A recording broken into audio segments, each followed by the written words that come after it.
You're listening to M.T.V.B podcast. Movies, TV, video and board games. This show may contain swearing.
Welcome to a brand new episode of the M.T.V.B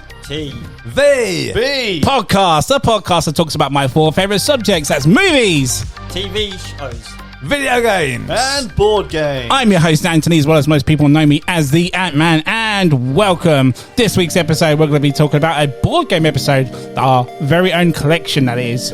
And joining me around the table, I'm joined by the man who's no stranger to the M.T.V.B podcast, the man from Meeple-Minded. Jason, how are you, sir? I am good, thank you. How are you? Very good, thank you for coming back on Season 5, sir. This is Season 5. Thank you for coming back. It's Season 5, that's amazing. Well done. As well as joining us, we have the man, the myth, the legend, that is the gamesmaster, who's recently signed a contract with the M.T.V.B podcast, Wayne from Board Stupid Podcast. How are you, sir? I'm really well, thank you. That is the best introduction I've ever had to anything ever. Thank you.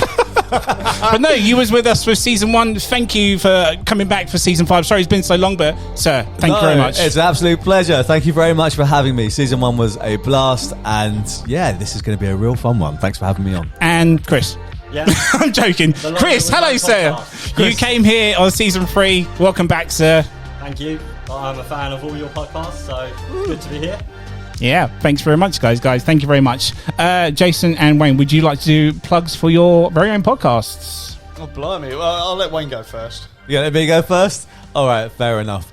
We are Board Stupid. We will do board games and almost anything nerdy, but mostly we're focused on board games. We do We Play episodes, etc. You can find us wherever you can find your favourite podcast. Just look for Board Stupid, spelled B-O-A-R-D. Board Stupid. You nearly forgot that, didn't you? I just had a little bit of a moment. I'm so starstruck. I've been invited on the show with Ant and you. I've been, we're really getting to raise the boats together as the tide rises and brings all ships with it. I feel like I'm raising my game to try and be on your guys' level. I'm nervous now. So you can find us on YouTube. Just look for Board Stupid. B-O-A-R-D.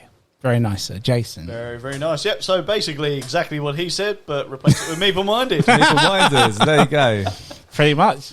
Love it. And that's it. Nice and easy. Oh, fair enough. Easy. But how you guys been? You been good? Been playing games? Oh, yeah, a ton of games and an absolute ton of it. I'm very lucky that I get to play games quite often. So every Monday typically is game night. That's the night where Jason gets to look at us play games. This is it. This is where we tease him. Yeah, so he's like, hey, so true. Look at you folks playing games. I wish I was doing that. I've got to sit here running the whole show. So, fair play to you. And the occasional Friday and Sunday, etc., as and when we can get together. So I know we recently had one with Chris as well. We did, yeah. Yeah. It's when and when we can. That's the main thing, isn't it? Exactly, mate. Whenever friends can get together. This is it. I'm on a countdown, so I have to go, right, I've got 2 weeks until gaming night. This is when you get the date in, you're like, I'm so ready for this. It's like you count down. You literally do count down. It's like when you do. It's like when you come and do a podcast about board game as well. Exactly. But it's nice to have you on, Chris, because last time you were on for comedy movies and TV shows. Now you talk about the thing you love, board games. Board games, I love it all. So yeah, excellent. Talking about my collection, which is it's getting there. Yeah, and like this is the big crossover where Chris is a hit because his board games and video games and TV shows and movies knowledge is sort of combined when we played Blockbuster.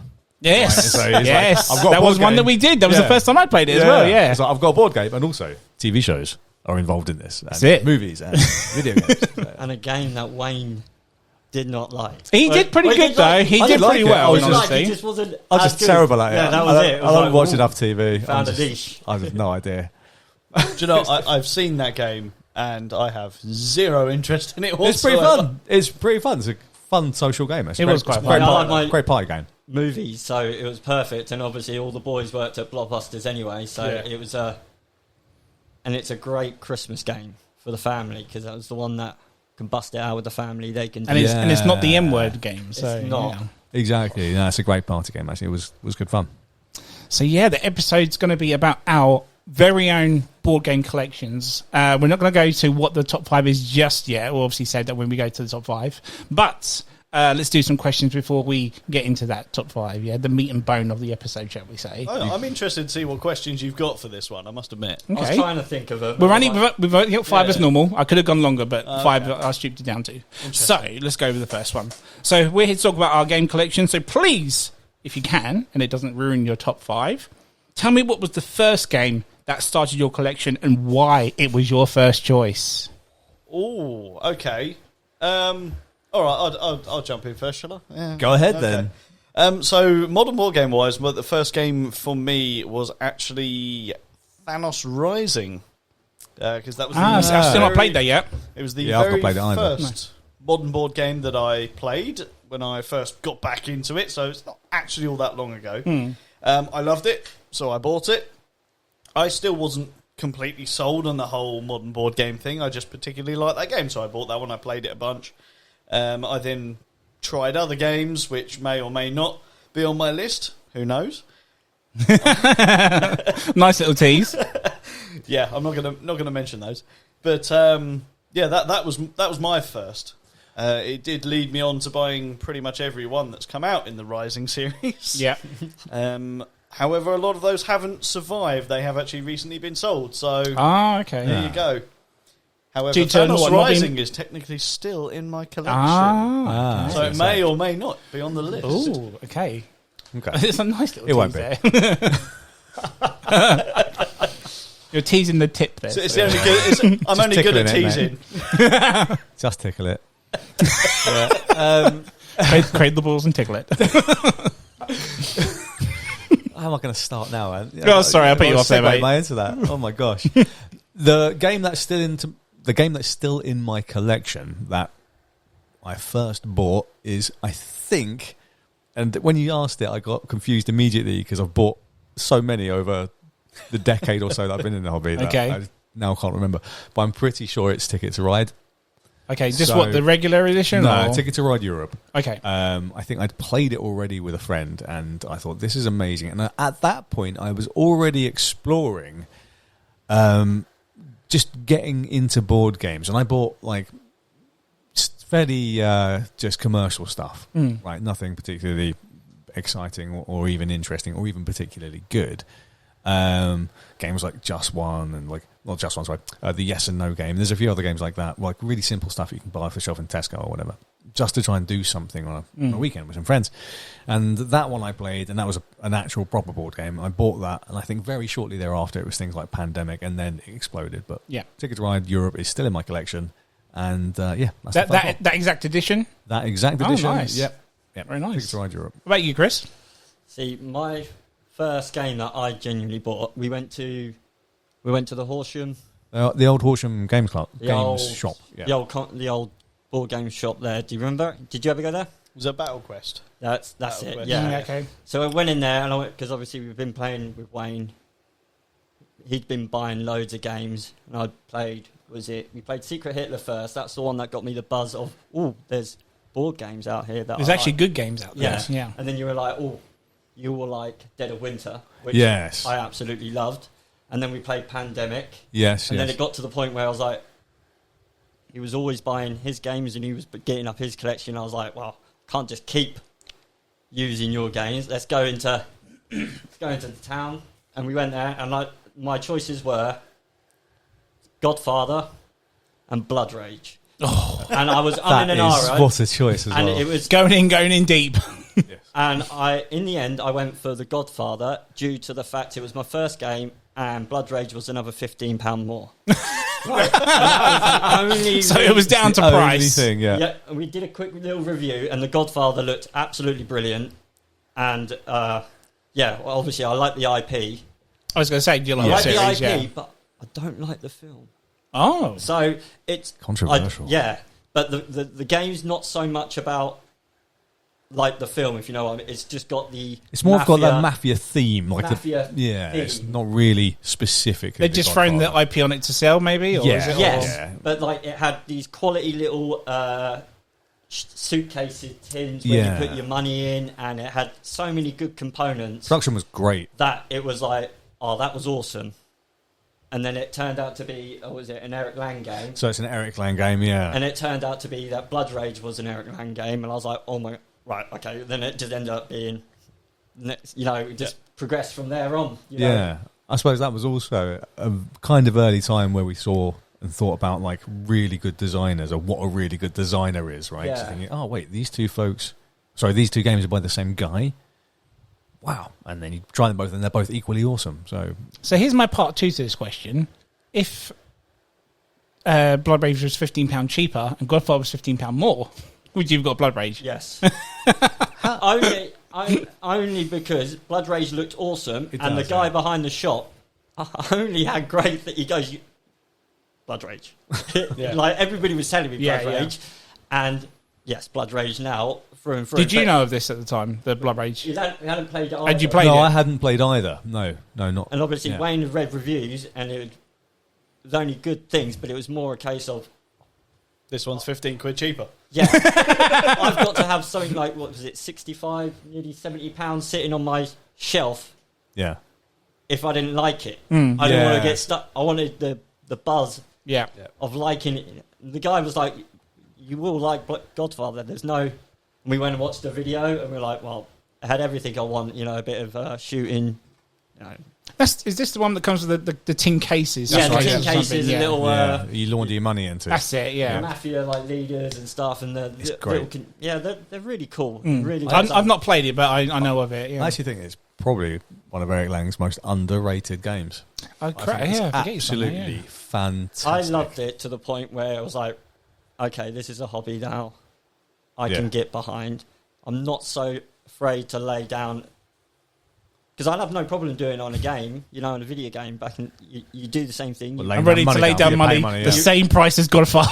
It's like 60 quid, right? It's 60 quid a pop. You Yeah. read your magazines and you watch the reviews. Mm. Well, it was more magazines back in the day, wasn't it? That's Like right, yeah, Machine absolutely, yeah. Sega or Mm. PlayStation on N64. CVG. Yeah, you know, so yeah, so that was it, and anything with a bit of area control became my niche. Yeah, Okay. your thing, right? You Yeah. like a bit of area control. Yeah, I love a bit of area control. Yeah, it's good. Nice.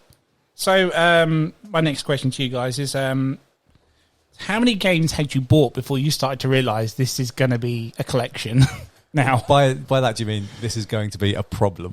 yeah, yeah, essentially, yeah. This is going to be an addiction now. real Yeah. I think I want to say it was like, I want to say 3 or 4. Okay. I think I got to about 4 and I'm thinking, oh, this is...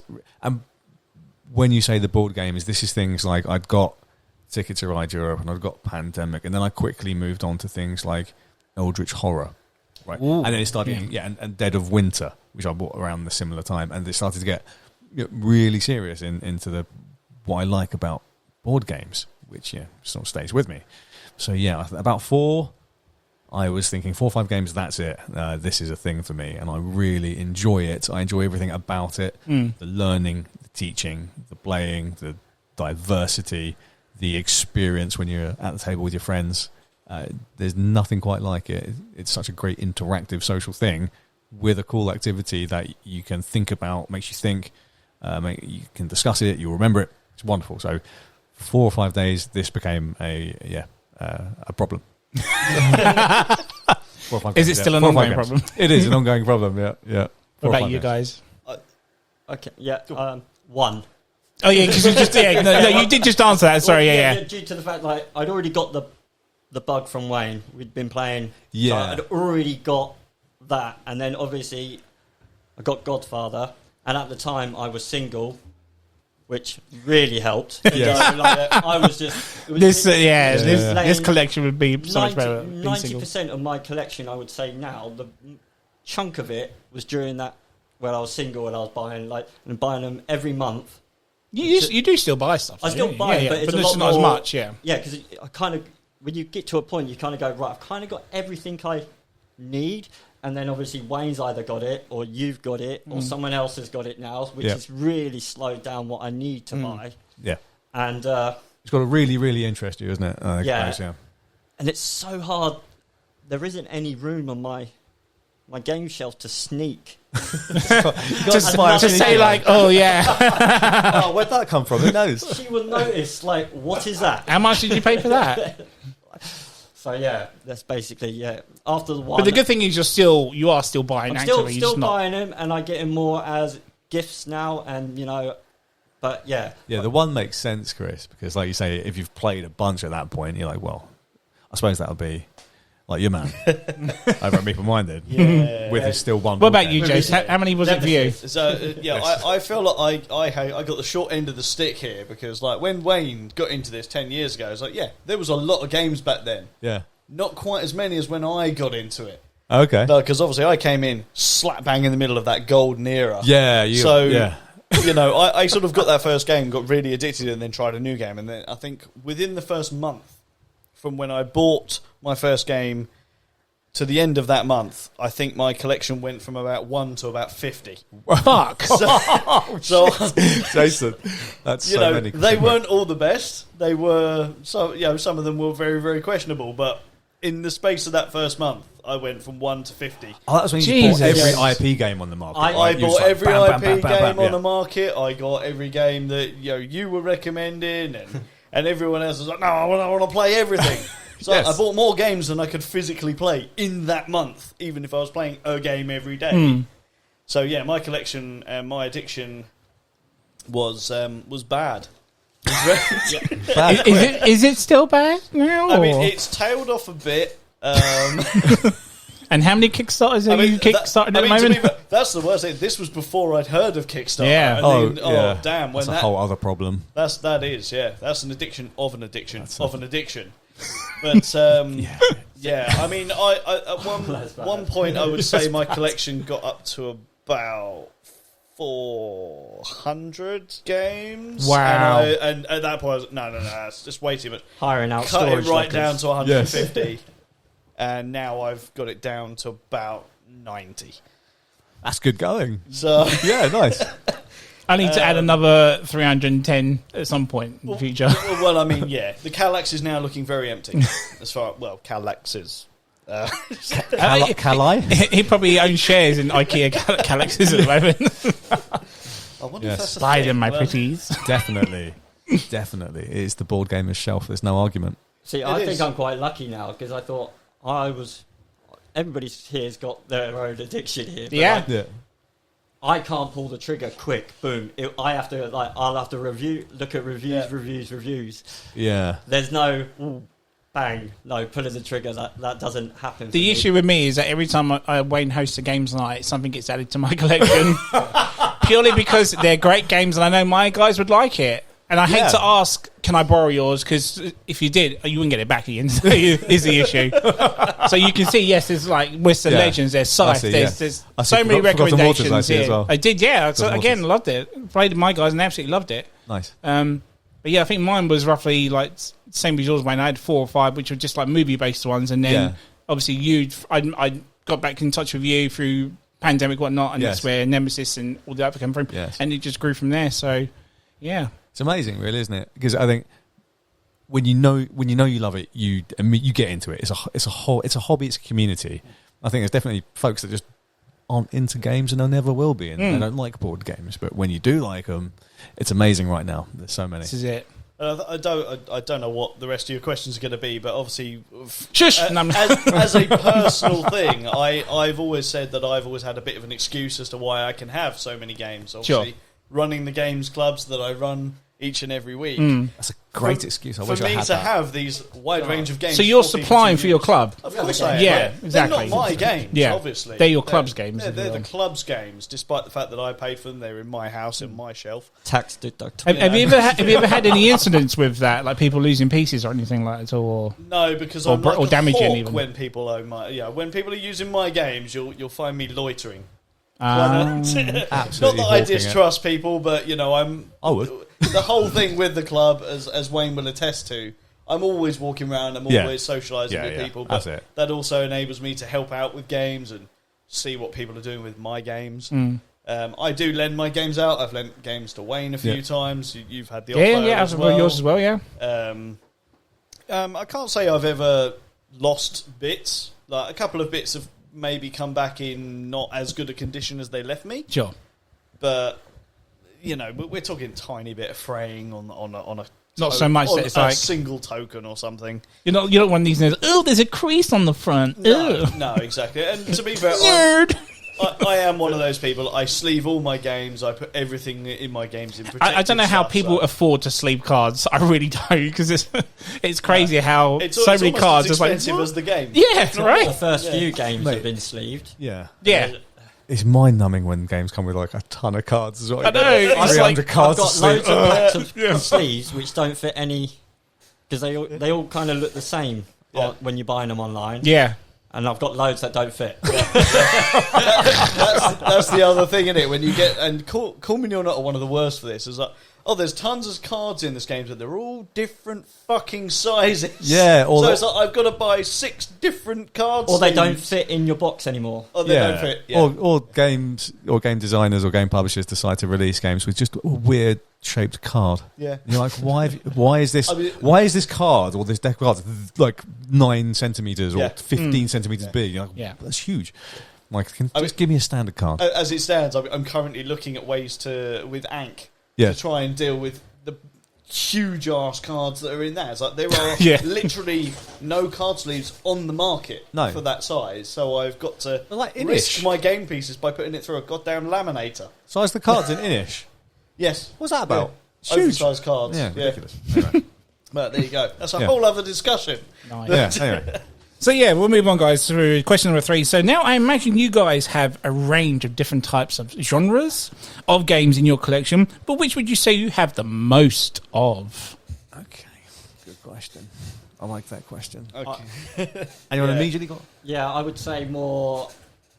I want to say, even if it's not true, social deduction and area control. Okay. They are like the ones that I like to really go for. I'm pretty much like Jason. I love being a bit snide and lying and deceiving and just. Hear what he says about you, Jason? My No, reputation but I'm agreeing with precedes him. me. Every time Terrible. he talks about it on his podcast, I'm like, I'm with you. I'm with you. 100%. It's the first thing. Can I do someone Mine- over? Yeah, I'll play it. Mind Right. you did do well in Shadows of Camelot. You made me convinced it was Wayne. I that know, was- that's why. Yeah. I love it. I love it. Yeah, but you made yourself look dodgy. Even I didn't mean even to. I thought it was you, and I was like, it's me. You say you didn't mean to, Wayne. You were in the Hey. game, therefore you're immediately dodgy. I know. Hey, excuse me. Excuse me. I always Straight up. I'm straight up, buddy. Never have I told a lie in a board game ever. That is really, why I- really good. That's why I was gutted when we played, was it Deception over Hong Kong, and I got to be the Yeah. and then it was a missed deal, and I was like, Yeah. I think for me, I mean, I don't know how broad you or narrow you want to go with it, Ant, but it's probably just Euro games. So like Okay, yeah, as the sure. broad category, right? Yeah. And within that, there's a load of sort of self-deterministic stuff that I really enjoy. My current thing at the moment is these sort of mid-ish weight Euro games where I can really just dig in and really get a lot out of. Which Yeah. arguably things like The Godfather are midweight Euro and things like that. So it's probably be that. Of that, it's probably I want to say either sandbox or combat style games. So something like Scythe or Ankh, where you get these sort of more direct combat, Yeah. and then other more sandboxy games like Western Legends and sort of free, sort of point scoring, point salad style games. Nice. I see. My collection's been really weird since it started. It's sort of gone through phases. Like when I first got into it, it was very Ameritrashy, lightweight style games. You know, and it really depends, because it depends what game group I'm more active in at the time. Like now, I would actually agree with Wayne. I would far rather play something like Scythe, an Ark Nova, something far more heavyweight. Yes. However, my collection still is very sort of 50-50 between heavyweight. Well, so it's not 50-50, is it? It's like three-thirds, isn't it? Heavyweight, medium weight, lightweight. It's a real mix of everything. I was about to say, because you just mentioned it for the club, so you'd had to have a wide range of stuff. Exactly. So I cater it for the whole club. I obviously play games with my family, as we've covered a couple of times. Sure. So I've got family games in there, or I've got heavyweight games, I've got medium weight games in there. I would say, out of choice, I would probably 80% of the time prefer to go to like a nice medium to heavyweight Euro. But at the same time, as people have probably figured by a lot of the episodes that we cover, we also do a lot of the lightweight stuff. Because that's what a lot of people are wanting to play at the clubs, or new people that come into the clubs. It will usually be me that has to run a game for them. Sure. So obviously I'm not going to go, right, yeah, you're jumping straight into Ark Nova. Yeah. You know, it just doesn't work. That's not going to happen. Yeah, I think on reflection, I could probably narrow it down further and to sort of theme heavy. Right, so theme heavy Euro hybrids. Okay. Things like Ankh and Dune Imperium and Root. Yes. This is theme heavy. I would definitely say. So I never really. You always think of, like, when you say genre, social deduction, worker placement, all that sort of stuff. I never really thought of theme as a subject. I'm more thinking like type of game. Yeah. No. But that's. Again, I'm trying to. Where am I getting this with? Like you said, the actual theme to it. I've never really thought of it like that, because you think of the actual genre, not the theme to it. You know what I'm saying? Like Unfathomable, or is different to like your Ankh and stuff like that. The different themes of it just stand out so well to the game. They really do, and and they have a sort of a similar overarching weight as well. Which is interesting. 100%. Theme is very important for me. You lose me in the 90% of selling a game. Is theme. If you go, it's brilliant, it's farming, you've lost me. But then you go, it's Cthulhu on a ship, Unfathomable. You know, it's like, ooh. I don't even, it's like. I think that's a great point. The theme has to, I don't buy any boring theme. Even if they're brilliant, I will not buy a boring theme game, even if I love it. I would say the theme for me is pretty vital, but I'm also finding myself being a bit more open to themes now. Like Wingspan is always my perfect go-to example, because I can't stand birds, don't really give a shit about birds. However, I didn't play that game for so long, and then I played it and went, oh my god, this is amazing. This is great. Exactly the same, So it's like, I'd list out on that game for a good couple of years because I just didn't care for the theme. So now I try and be a bit more open to the theme. However, do I own Wingspan? No, I don't. It's very good, though. It is very good. I thought you did. Yeah. I don't. All right. Well, we'll go to the next one then. So let's go into versions of games. And I'm talking about the amazing deluxe Kickstarter editions of games. Are you guys a sucker for these, or are you just happy with the standard core box versions? Yes. Yes to what? Yes. Standard version or... Yeah. Or go big or go home. Okay, yep. That's Jason's overarching just thing for Kickstarter, right? You just go, I'm getting the biggest, most expensive possible thing? one. Do you know what? I would say yes if this was 5 or 6 years ago. Right now, I'm not so much. I used to be way more. I need the blingy one. Okay. Now I'm less fussed. I mean, some of the times these things add value, either monetary. If you're going to resell them, either monetary through scarcity, or mechanically will add value to the game. Sometimes they do, oftentimes they don't. It's just stuff that takes up space. Yeah. Mm-hmm. About you, Chris? Well, Kickstarter is a grey area for me, because I've only ever done one. Okay. And I never got it. So That's some There's a really one- a bad. one- Now, this is a story we need to know. right, yeah. So you'll So You will like this, Ant. I signed up to Kickstarter and I was like, I wanted Ankh, obviously Eric Lang. I was in, done, bought it, pledged, got it all.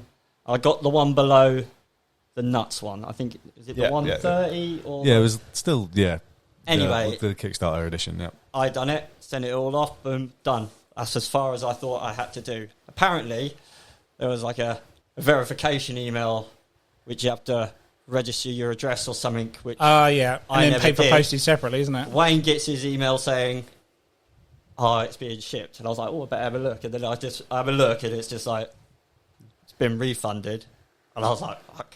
Looked back and then I was like, so I didn't even see it come back in. Oh right. Just spent my money as it, because it just got filled into the account anyway, and it was like, right. And then obviously getting that. Wayne's got it, you've got it, and I was like, I can't go and pull the trigger on buying it now because I was like, my version won't get to the table because we've got the Kickstarter editions. we'll either play Wayne's or. And then I was going to do, was it the new Lords of Hellas? Was it Lords of Ragnarok? Yes. But then I Yeah, was okay.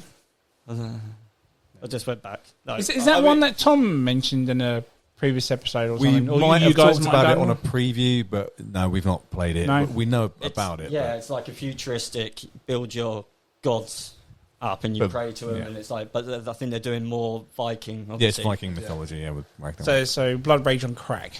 yeah, Yeah, yeah. it's good. Blood Rage is already on crack. So True, yeah, that is true. Double. crack. Yeah. That's the special stuff. That is. Like, Yeah. but at least you got your money back. That's I got something- my money a back, lot- but a lot I of never got Kickstarters, the- if you missed that verification email, it's like, no, you've Well, lost your money. I didn't Yeah. realise it was because it wasn't highlighted. No, do you know what? The first time I kickstarted something, I paid for it, obviously, and then they sent me another email saying, here's more money you have to give us for shipping. I'm like, Yeah. I thought this was part of it. Now we'll give you even more money? Yeah, Emails right. is a very weird, because text message, instant message, I look at. Emails is just a load of I'm probably still getting jobs from when I was 18 in there, being spammed in there from Indeed. And it's like, stuff just gets lost in emails, and there wasn't no, if you do not, there wasn't any No reminder. Sure, no yeah. reminders or anything. You're just like, well, I've just paid. Yeah, I paid the money, so surely that entitles me. I paid for it. Yeah. It should be sitting there waiting for me Yeah, to but verify. it's like a legit payment. If no one collects it, then you can sell it after it's been, So it's put you off it completely now. It just kind of, Nah. it just saved me a lot of money. Yeah, well, But there then is again, that. It did save an argument a from the lot, missus. the problem I have is that a lot of the games don't ever make it up to the shops, or they're Correct, very hard yeah, to get online, or Yeah. you can't get the ones with all the little bits. Yeah, that shipping thing I totally understand, Anna, you mentioned. Yeah, that's a what killer. what the hell? We spoke to Nigel from Games Quest, did an interview with him when we went to UKGE, and he said that's one of the things that publishers still fail to do regularly, which is try to factor in the logistics and shipping costs. Yeah. And to be able to transparently, show that to the people that might be funding these board games. They just don't grasp it's not through any deliberate nature, as far as I know, but it's just, they just don't have the knowledge or wherewithal to make it plain to customers that we're going to actually have to factor in $50 extra. Yeah, The thing exactly. is, they know. Well, they don't that- factor into their production costs. If it was hidden in the board game cost, you wouldn't really mind so much, probably. No, this is it, Do yeah. you think maybe Kickstarter could do a thing where a load of you are signed up and you go, right, all of these boys are in the UK, surely ship it as one container and then ferry it, Well, I not mean, charging everybody, because they must make an absolute killing. Oh, absolutely, yeah. And some shippings are more than the game, and that's Yes. where it's disgusting. That's where the issue That's where comes it's in, yeah. You disgusting. should yeah. never be paying more. Yeah, ultimately, I think the future really, when it comes to Kickstarter, I've had this discussion recently actually, is going to be either localized production, or you're going to start seeing more fulfillment companies springing up in the UK, because obviously we've now got to deal with the VAT and Brexit tax Yes, exactly. and all of Fuck, that. So yeah, I forgot about that. if you start getting more, like Zatu, Yep. now they do a lot of Kickstarter fulfillment, which means it will all be shipped into the UK and then they'll ship it out, which Yeah. means you're going to cut that cost. We spoke to a lot of small publishers and designers of board game peripheral and adjacent products. they're just having a hard time, if they're foreign companies, getting the VAT registration sorted. And, Yeah. Or at least have trade it, here. So, you know, where it says your pledge $100, it say, you know, underneath. Yeah. Shipping Make could it cost clear. up to, Yeah. not Yeah, be hidden clearer. right at like page 12 in yeah, a little box. Yeah, shipping could be $10, and then by the time you get your pledge manager, actually no, it's not that. It's It's 200. 60 or Yeah. 200. Yeah. Yeah, right. Call me or not. So can There you go. cancel? Right. Can you get your money back if Yeah. you're not prepared to? At the pay pledge for manager, it? yeah, I think you can, yeah. You lose, I think it's 10% because Yeah. Kickstarter take that Yeah. before it gets to them. So Yeah. yes, you can for most of them.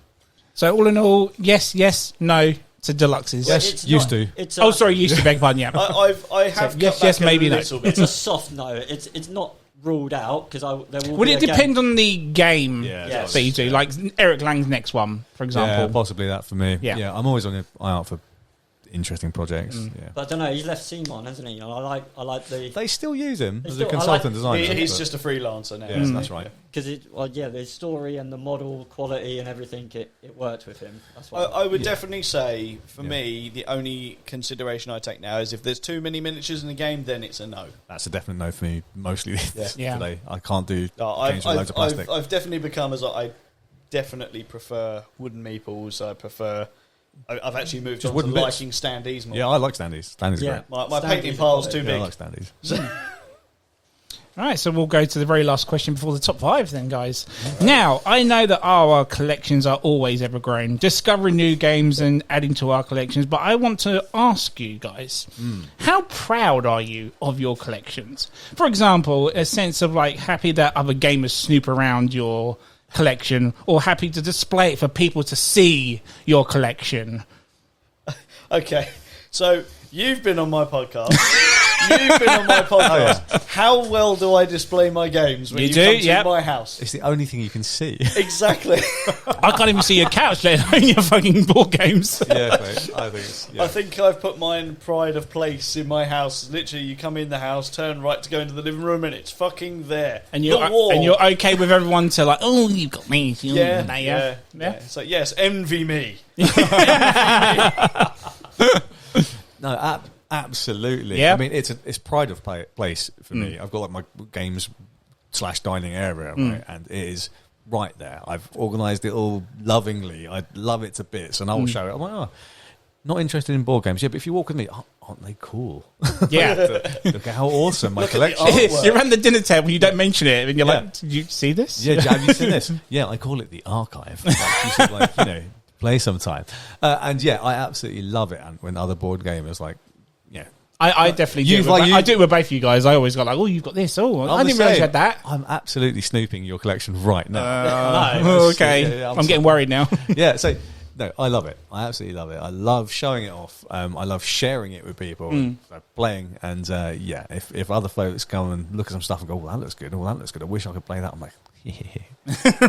Nice. And you're like, let's get a sneak game in. Let's get a sneaky game in then. Yeah, There is a bit of pride. What about you, Chris? There is It's a bit pride, of pride yeah. to it. It's Yeah. like, I am proud of it. I yeah. know I'd walk into yours and just be like, it'd be like the Toys R Us of games, and it'd be like, or you walk into Toys R someone and Jace. go, I'm a Yeah, board Toys R gamer, and because I will always, when I'm on a job or something, I normally used to judge people on their DVDs when I was in a job at doing like. Oh, their you mentioned this electricity. before, yeah. And I'll be like, I'll get on well with you. You're like, oh, look for it. I go, no, me and you will not get on.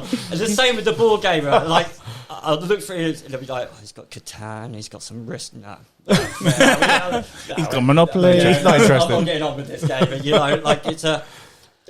I've probably had like two game nights around mine, and I've lived there for over 2.5 years, and all of my games are in the lounge. Yeah, There's no reason for them to be in the lounge. They could be in the cupboard. Yeah. But That's the same reason he puts them in there. Yeah, they're on Just to display. make conversation of it. Yeah, exactly. It's just, I walk past and I still, looking up my own games. Do you blow him a kiss? Yeah. Hey, baby. It's the only Give thing him a that little wink. cheers me up when I come How home you from doing? work. I walk in from work and go, yeah, I'm home. I'm home. Who needs family photos when I've got games? That's it. Yeah. No, I think, and they look good. It's like a nice piece of art as well as, Yes. Yeah. I think you raised a really interesting point there, Chris. Your collections eventually become a reflection of your personality. right? True, yeah. So what you say, I reckon I'll get on with that particular gamer because their game collection is so similar to mine. Because my collection is very much like my personality. It's cultivated on the things that I like, and the experiences that I want my games to deliver me. So Yeah. Yeah, no, I would completely agree with that, actually. Yeah. So I'm out of questions there, guys. If anyone wants to throw anything in, if not, we'll go straight to top fives. let's dig in. Let's do this, guys.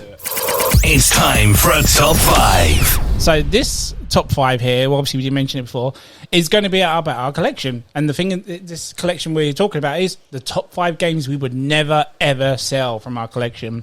There's no point doing top 5s of favourites because we have 2 other podcasts that have done this. If you want to know what our favourites were, please listen to Bored Stupid as well as The Meeple Minded. Recently celebrated their 100th anniversary episode. Well done, sir. Well done to you, sir. Yeah, go listen to that. It's a good one. Yeah, and as well as obviously at the beginning of the year, Bored Stupid did the top 5s, top 10, wasn't it? Top 10 of all time. Our annual special. So Give those a listen, guys. This one is not about favourites. It's about what we would not sell. Let's go to number 5. Number 5. Who would like to go first? Not me. I'll go first. Go, sir. Go. What clockwise and anti-clockwise afterwards? We'll go. We'll go anti. Yeah. We'll go anti. We'll make the gamesmaster last. Let's do that. Let's do this, All right. sir. Go. Okay, here's a curveball. Never even played this game. I love it. I'm in.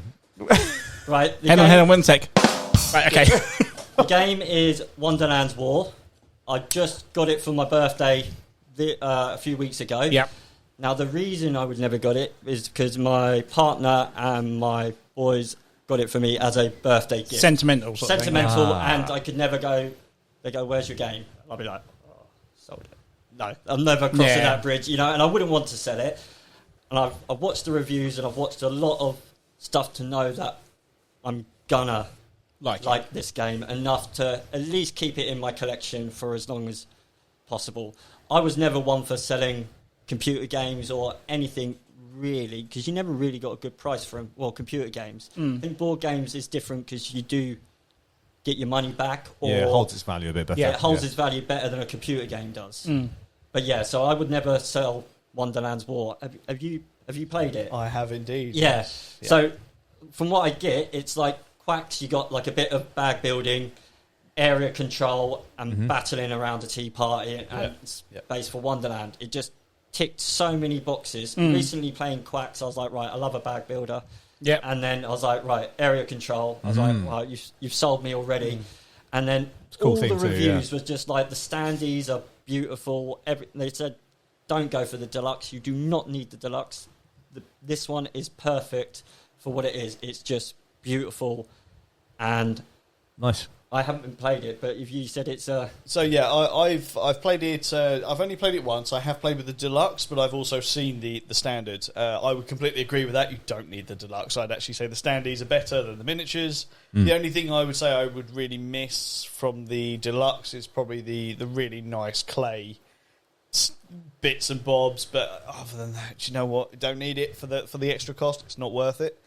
The game itself is really, really good. I would definitely recommend playing it. If you like Quacks, you'll love Wonderland's War. It takes Quacks and just adds so much enjoyment and fun to We've got it. it Friday, haven't Yeah, we? we're playing that Booked Friday, in Chris. We've got it booked in, so You, we'll give it a you go. will There we go. definitely enjoy it. There's definitely, and I know you'll like it because it's like there's definitely enough room in there for skullduggery and fucking over your opponent. Nice. Because I like the bit with... Because there's a betting.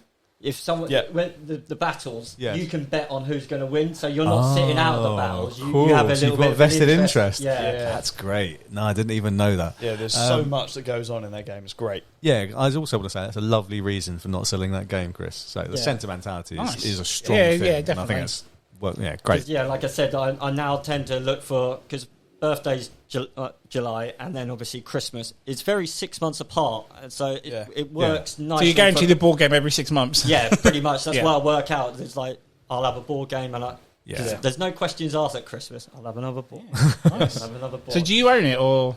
I don't own it. Kiri. Oh, right, yeah. Nice.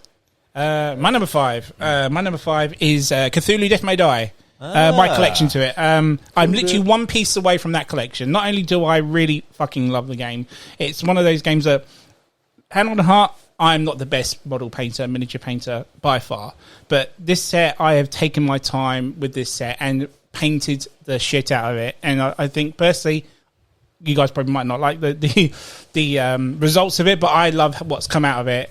And not only is it a great game, I picked up the Black Goat edition, which was hard to find recently. That needs painting, but as soon as I get that giant statue with the last expansion added to it, I can't fucking wait to display that bad boy. Nice. Never want to get rid of it. As it is, it'll go nicely. It'll go well with the rest of the forte around here, yes. Yeah. But yeah, that's solely why. Again, I love it that much that I just don't want to get rid of it. Nice. So yeah, Very simple good. And easy. So very good. Okay, so my first one, I actually ummed and ahed about putting it on here quite a bit because it's not the best game in the world. It's not. It's pretty basic, but to be honest, when I first got this, I bought it for the nostalgia front, but also because I had my mind on, at the time the club was doing lots of gaming conventions and advertising, stuff like that. We were running demo tables. This game was perfect for that. And it is Call Me or Not, Wacky Races. Nice. Ooh. Okay, cool. yeah, So, yeah, as I said, the game is not the best in the world. It's very, very simple. But those miniatures that came in that game were amazing. And the reason I won't personally sell it is because of the fact that it was going to be demoed, because it was going to be a table draw. It's the only game I own that I actually paid commission painter to do a display quality paint scheme on these. So, yeah, the game is probably worth in the region of about £250 at this point. And as I said, it's not going to be a game I'll get that money for. Yeah. However, if I put those miniatures in the display cabinet, they look fantastic. If I take them to a game convention, they draw people to the table. That's why it's on my list. I enjoy the game, but it's never going to be one that sees the table all the time. okay, But I do have a little bit of a connection with it, just purely on the club front. sure. Because, as I said, I take it to conventions, it's front and centre, because that paint scheme on them is absolutely fantastic. Nice. And that's why I won't sell that one. So it's not, it's a completely different reason so far. Nice. Nice. Very good. My number 5 is Eagle Griffin Games Escape Plan. So this is a really new one to my collection. We've got a video on it on our YouTube channel, and there's a few reasons for this. Escape Plan was on this ever sort of growing and changing list that I keep of games I might want one day. Okay. So as a game comes up, it goes onto this mythical list. As I sort of lose interest, a game will be deleted off the list, which will happen. It helps me, manage my impulsiveness in just buying everything I like the look of. Right, I have to do this. So over time, I'll look back and go, I still want that. Maybe not. Anyway, Escape Plan was on that list for ages. As other games came and went, it stayed on there. Didn't get it for a number of reasons, mostly being it was out of print initially everywhere that I could see, or was available for an extortionate price, or just a high price typically, or it didn't fit in with whatever else I was getting at the time. Anyway, most recently we were at the UK Games Expo. I found it there. I was like, dang, that's been on the list for ages, like a couple of years. Like, I kind of want to buy this. Yeah. I was amazed they had any copies there. I just totally forgot that it was even going to be printed again. Anyway, bought a copy, immediately fell in love with it. The game is incredible. I mean, it is by a guy called Vital Lacerda, who does phenomenally heavy Euros. I mean, I think 4 or 5 of his games are in BGT's top 10 heaviest games ever, or top 20. Like, he does really weighty stuff. Yeah. Escape Plan's one of his lighter ones. Like, still, like, quite heavy, but it's an amazing sweet spot, and it's of the type that I told you about of my collection is mostly made up of. It is a theme-heavy, mid to heavyweight Euro. Right, a theme-heavy Euro, and it is amazing. And it's also a really lovely theme. It's about, bank heist gone wrong. You've got to escape the city. I mean, that's just so cool.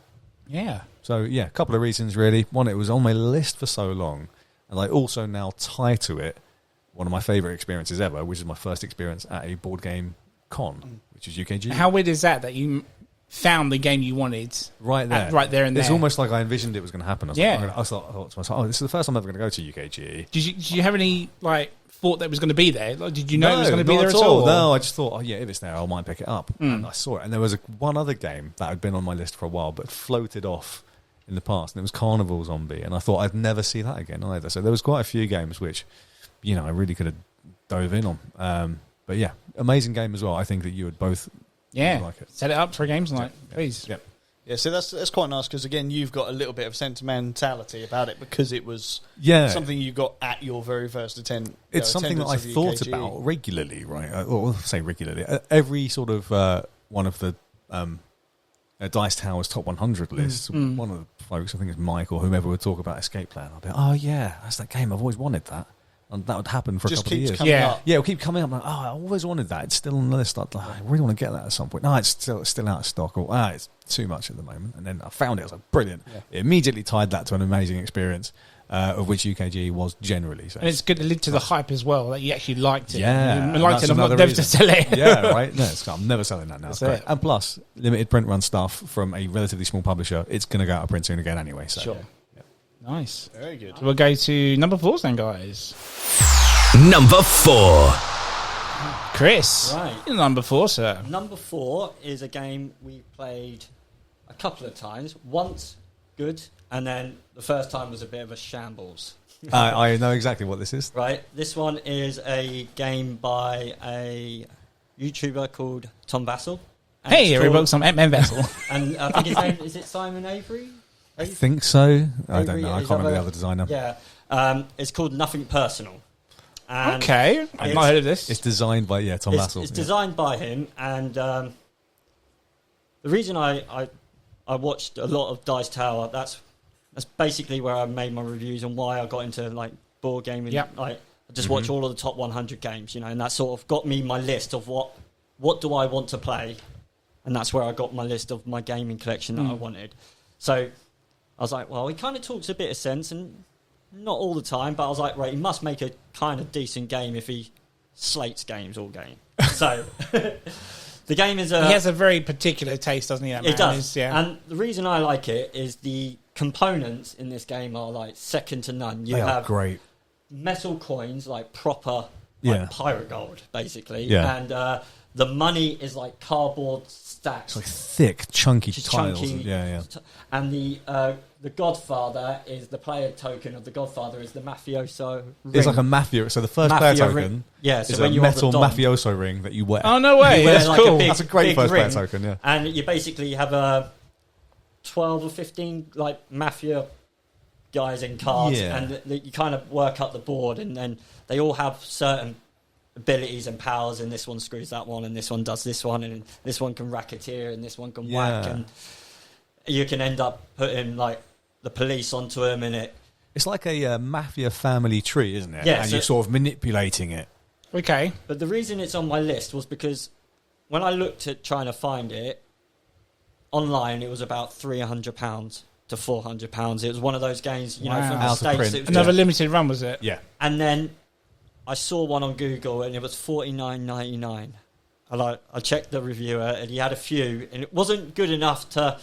But it's under 65 quid, so that's a good sign. It's not good enough to trust it, but Yes. I was like, well, it's 50. It's good enough to punt Yes. to lose 50 quid. Yeah. Was what I thought. If Yeah. it's fake, I'll learn.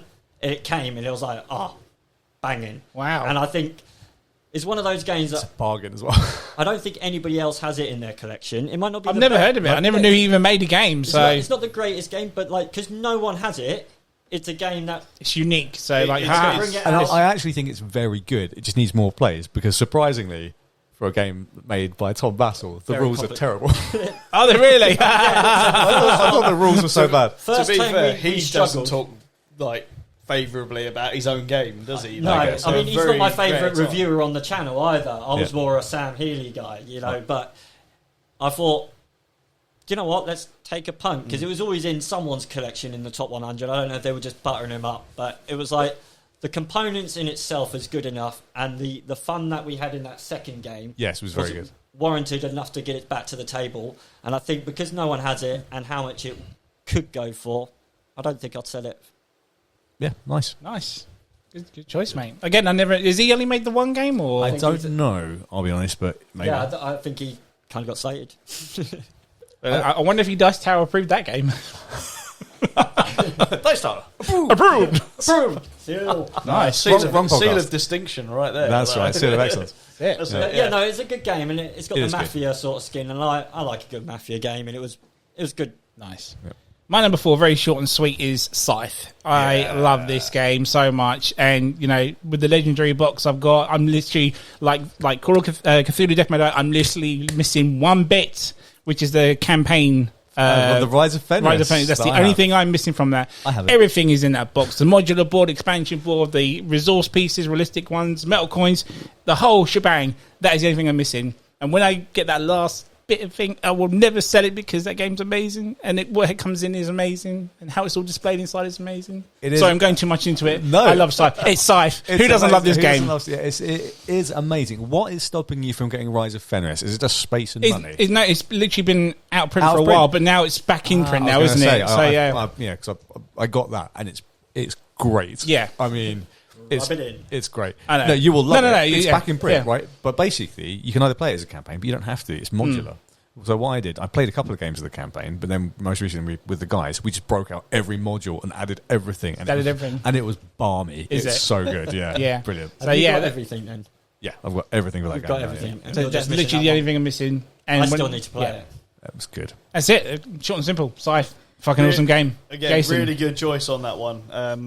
Again, there's another game that I want to add to my collection, but there's no point because Wayne's got it, you've got it, and So the comic you don't- shop also has it. I was going to say, his club got it at all. Yeah, the club doesn't have it, but obviously the comic shop where I run one of my clubs does have it, yeah. So there's one day of the week that I can't use it, and usually Wayne will be at that club. So if I wanted it, It just drop get him a to bring message. his, yeah. Bring it along, yeah. Just get him to bring his. So Done and dusted, mate. It's not a game I need to buy. However, if none of you had it, I would, without a doubt, own it, and it will probably be a collection keeper. Never say no to that game, So, ever.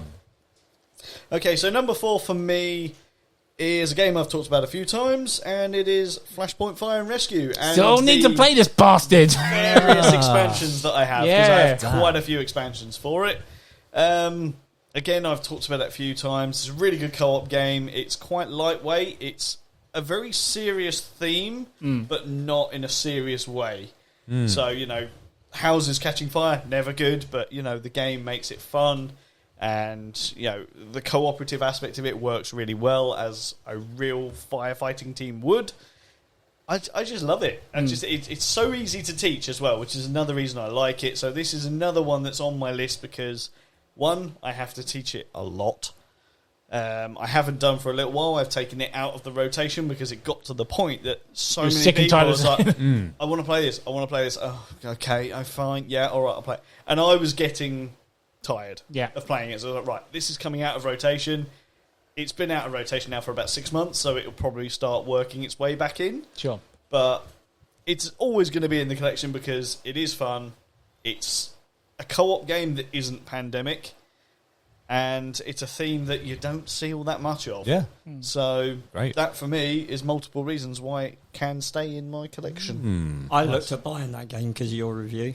Yeah. But the only thing that sold it was because I couldn't find the expansion packs, and you were so That was the down. The You mentioned that on the you were tragic so episode. events. adamant about how much it added it, and I was like, I would just be thinking, Yeah. Tragic Yeah, events. because it was I'm not it's getting the exactly game the same. As soon as you mentioned how hard the expansion was, I was just like, that was "Do the you know only what? I'll reason I just never wait till went he out plays to at the buy club it. or I something. searched, I thought he must be lying. I will say He it wasn't right lying. now. The game is brilliant without the Tragic Events expansion. I still do not own Tragic Events because it is still out of print. Wow. They keep saying they're going to put it Yeah. back in print, but they are a very, very small company. So the second it comes back in print, it's gone instantly. So yeah, I'm still out there going. There's one person I think that's selling it on like Amazon, and he's charging like 70 quid for a £15 expansion. Is that? No, it's just too much. It's even. really good, but you know what? It ain't that good. That's Yeah. scarcity, mate. That's yeah. board games. I am still out there looking for that expansion. That needs to be on a T-shirt. That's war games. That's Same. board games. I tried to buy Batman Love Letter. They wanted £100 Yeah. for it, didn't I? Yeah. Fuck. Yeah, and I was like, It's more than that now. yeah, I know. Jesus. Rarest Yeah. rocking horse shit, I believe. I should have bought it at £100. Yeah. Bloody hell. Nice one, sir. Wayne, you're number 4, sir. My number 4, I bought props. Oh, This is For the visuals. for the visuals that you for get. the on this visuals of the show. podcast. But for you guys, specifically as a reason. So this is Entropy. Oh, okay. This is the Kickstarter edition, and the first edition. Couple of things really. Yes, it's very rare. You can't buy this anymore. The only copies that I've seen, I think I've seen 2 copies available online in my research for this show. Both, I think, $60 from the US plus $30 shipping. So it's already just the value is nuts for me at least. And also, it was one of the first Kickstarter games that I'd researched myself. Right, I was like looking into Kickstarters that I might like, and it sort of popped up randomly as I was looking through Kickstarter site years ago now, and it just really spoke to me. This whole sort of parallel worlds or shattered worlds, and you're trying to get home, but it doesn't play too long. It's a really cool game, and it has mechanisms that I don't really see very often. Still, like this simultaneous card selection, and then you resolve in an initiative order. Very, very smart, and also. This game has got my name on the credits on the inside. Oh, Yeah, okay. So as a contributor to it, which is not something I've had in any other board game. So Okay. my name is in this box, which is nice. Wow, nice piece of little That's history cool. there and whatnot. Thank you. So, what did you actually contribute to it then? I think it was 25 quid. Basically, he backed the So you Kickstarter. basically back right? backed Okay. Back to your name. Oh, right. I was waiting for you to go. Well, I did the design and I did the chips and whatnot. No, all the backers got in there as well. So I'm not special. Oh, right, fair enough. Okay. So what I contributed was about 20. As silly as Do you it know sounds. what? You could have just winged that, and I would have gone, "Fuck, really? That's amazing, dude." You'd But no, that's be basically like, "I designed the front cover." I was like, "What?" Yeah, so no there's- way." This game could not be possible without Wayne Thompson. without me and my £25. But no, all of the backers are in tiny little letter writing on the back of the sheet in there. So yeah, there you How go. long did it take you to find yourself? Only a minute or two. So I'm doubling. Can I'm you right now can you pinpoint it, and I'll take a photo. We'll put it on the page. Yes, So I will there- actually. I'll do evidence. that. I will do that. Yeah, Yeah. absolutely. I've got to say, I've got a couple of games that I've backed on Kickstarter that's done something similar, and as sad as it is really cool just to see your It's a name. little touch. Yeah, Tiny absolutely. little- Yeah. I It's think awesome. The one for me, I think, is probably the zoography. It's just the whole back of the box is just back of names. Yeah. There's like tiny little bit. It's like, there I am, right there. That's me. This game didn't happen if it wasn't for me. Yeah, exactly. There you go. And like you said, it's there. It's going to be there forever. Exactly. You know, that's awesome, guys. Yeah. Well, that was my number 4. Nice. We'll go to number 3 then. Number 3. Chris, what's your number 3? Number 3 is Blood Rage. Okay. So, I mean, I could have Godfather in there, but like, if I have a choice, Blood Rage is pretty much always one last time. It's going to be Blood Rage. So you went back and got Blood Rage Oh regardless. yeah, I went in, as soon as like it's pretty much the next month or when I could. Well, I love that. Let's get Blood Rage. Awesome, and it's pretty much like 1, 2 as like my favourite game. There are other games I more enjoy, but this one I could come back to this in 10 years and really still Yeah, it's enjoy. cracking still. It's light enough to get it to the because Rising Sun came out. It's so light compared to compared to Rising Sun, and it is, Ankh yeah. as well. You know, I think it would be easier and quicker to get to the table now than those two, whereas it used to be a longer game, didn't it? Yes. Yeah. Also, I would caution about using the word light with Blood Rage. I think it's still quite a heavy game. But compared to the other two, though. compared guess to so. Rising Yeah. Sun and Ankh, I was saying, but like, I liked the car trading. The card drafting is great in that, yeah. The qualities of the model of the miniatures were great, and just the all-out just destruction. Just It's amazing, and it's one of those games that is in that type that I like, because it don't get anything wrong. This is a Euro game, really. yeah. It's a sort of mid to heavy, but midway, theme-heavy Euro hybrid.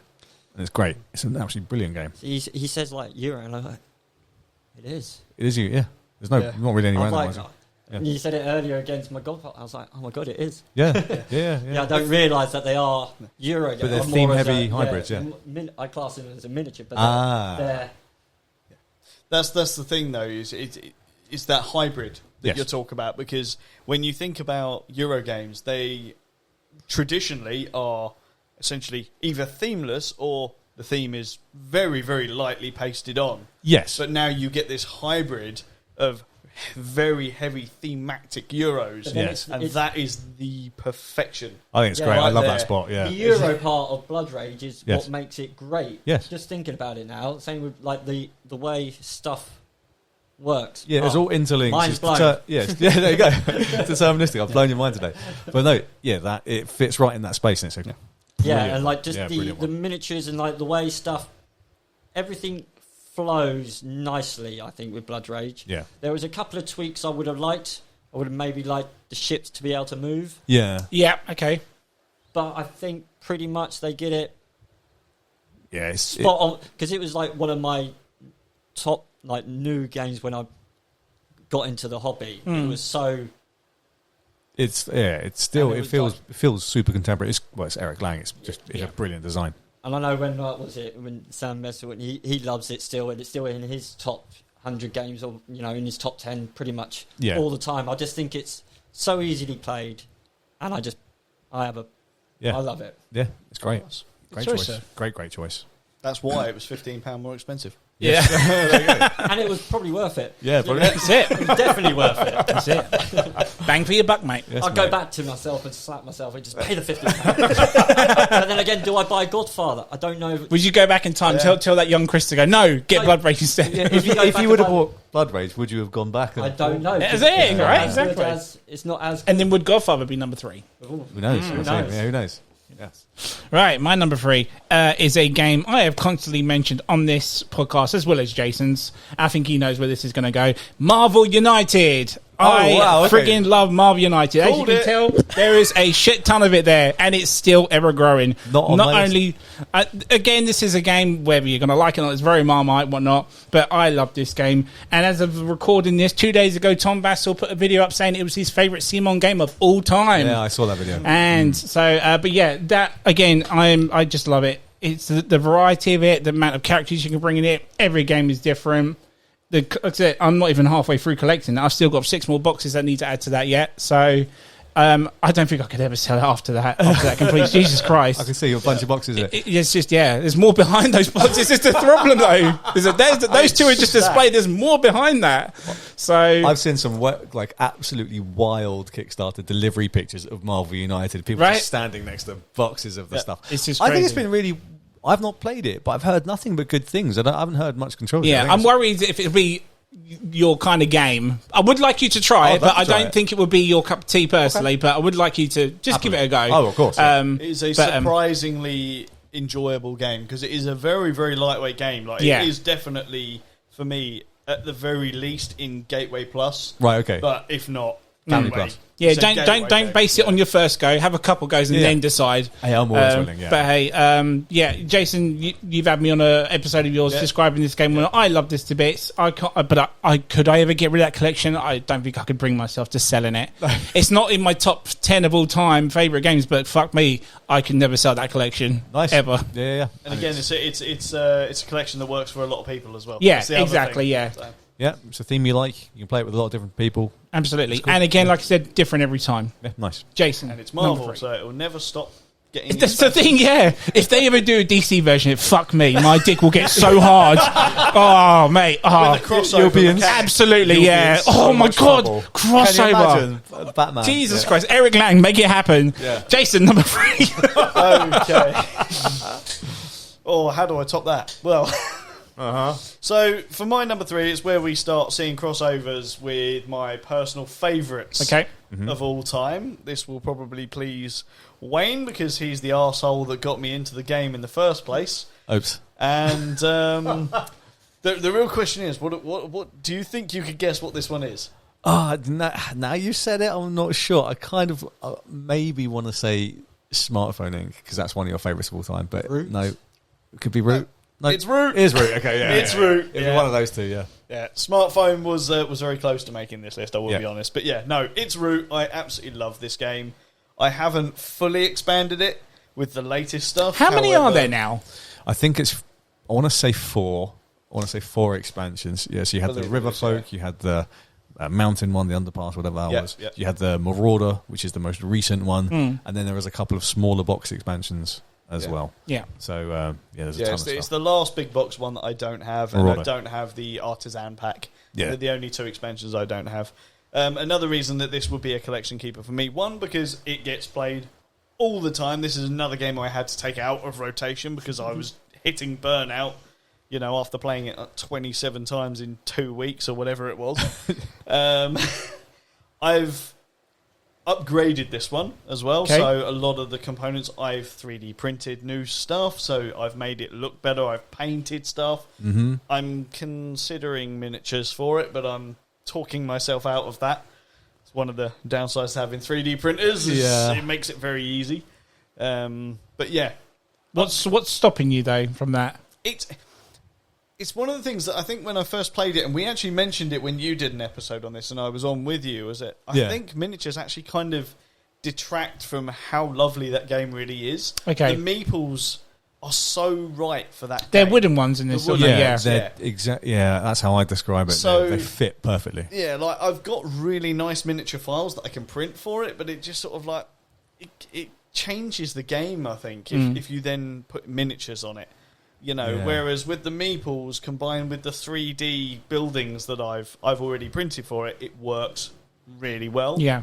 Whereas if I had miniatures, they would then stand over those buildings. I don't think that would work as well. Do you know what, it's an amazing game. And I think in the future it would be on my list because I've got everything for that game. And at present, I don't think I'd ever sell it, but yeah, Always I think on the in list. future, it's well, here's the thing: if I wanted to sell it, I could sell it now and not be too worried. I could always go buy it again. Yeah. Right. Sure. So Yeah, 'cause it's still that isn't might it? Yeah. that might give you a hint as to what my list is mostly comprised of. But yeah, anyway. But yeah, I think Root for me is, while it is still readily available, as you said, I could go and buy it if I did sell it. It's just one of those, it gets asked for quite a lot. Even if I wasn't wanting to play it, there's still people that do. Mm-hmm. So again, a lot of my collection is tailored to what do other people want to play, rather than what am I going to play. So yeah, Root is my number 3. Very Good nice. choice, sir. My number. Still need to play that game again. Oh, Sorry. yes, it's cracking. Yeah, we'll get some time for it when we go to Spiel. Oh, We'll play I like some that. Root. I'll bring hang Root. out to try it. Save I've that only for played Thursday. it Yeah, once. I'll say that. Yeah. Yeah, same. I've only played I it once. basically cried. I was like, you try playing with your friends and no one wants to tell you what to do. Oh, Like, mate, they I- tell you what to do, but I it's got just all out raped war on big it. time. And No it's like- friends. And I had the biggest gang. And I How'd that felt like work? I had no friends at that point. I was like, There are no friends in Root. This I've never is it. gone back to Yeah, it. I learned that the hard way. Yeah, Root it's a difficult one to teach because the asymmetry is brutal. So Yeah. it's It like, was. once you get taught, you're kind of on your own. Yeah, right. That's what it there was. you go. Yeah. You're on your own, Chris. That's it. Yeah. You can build that. You don't need to attack me. yeah, exactly. Sorry, Wayne. Number No, three. no, you're fine. My number 3, and again, this is going to follow now a theme, not game theme, but in why I've picked these. This is Gia Legends of a Drift System. Or, sorry, whatever. Don't shoot me. Legends of a Drift System and its expansion, Embers of a Forsaken Star. A couple of reasons for this. It is a phenomenal sandbox space adventure game.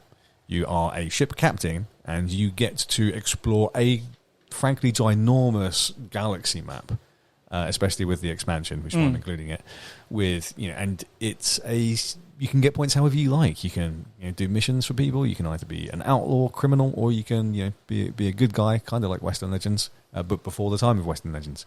You can shoot your fellow players and steal their stuff, or just fuck with them, just blow them out of the sky, because why not? Why not? You get points, so why wouldn't you? It's a Why the way. hell It's not? it's a totally legitimate way to get points, just to go around the galaxy shooting everyone else. That's totally fine.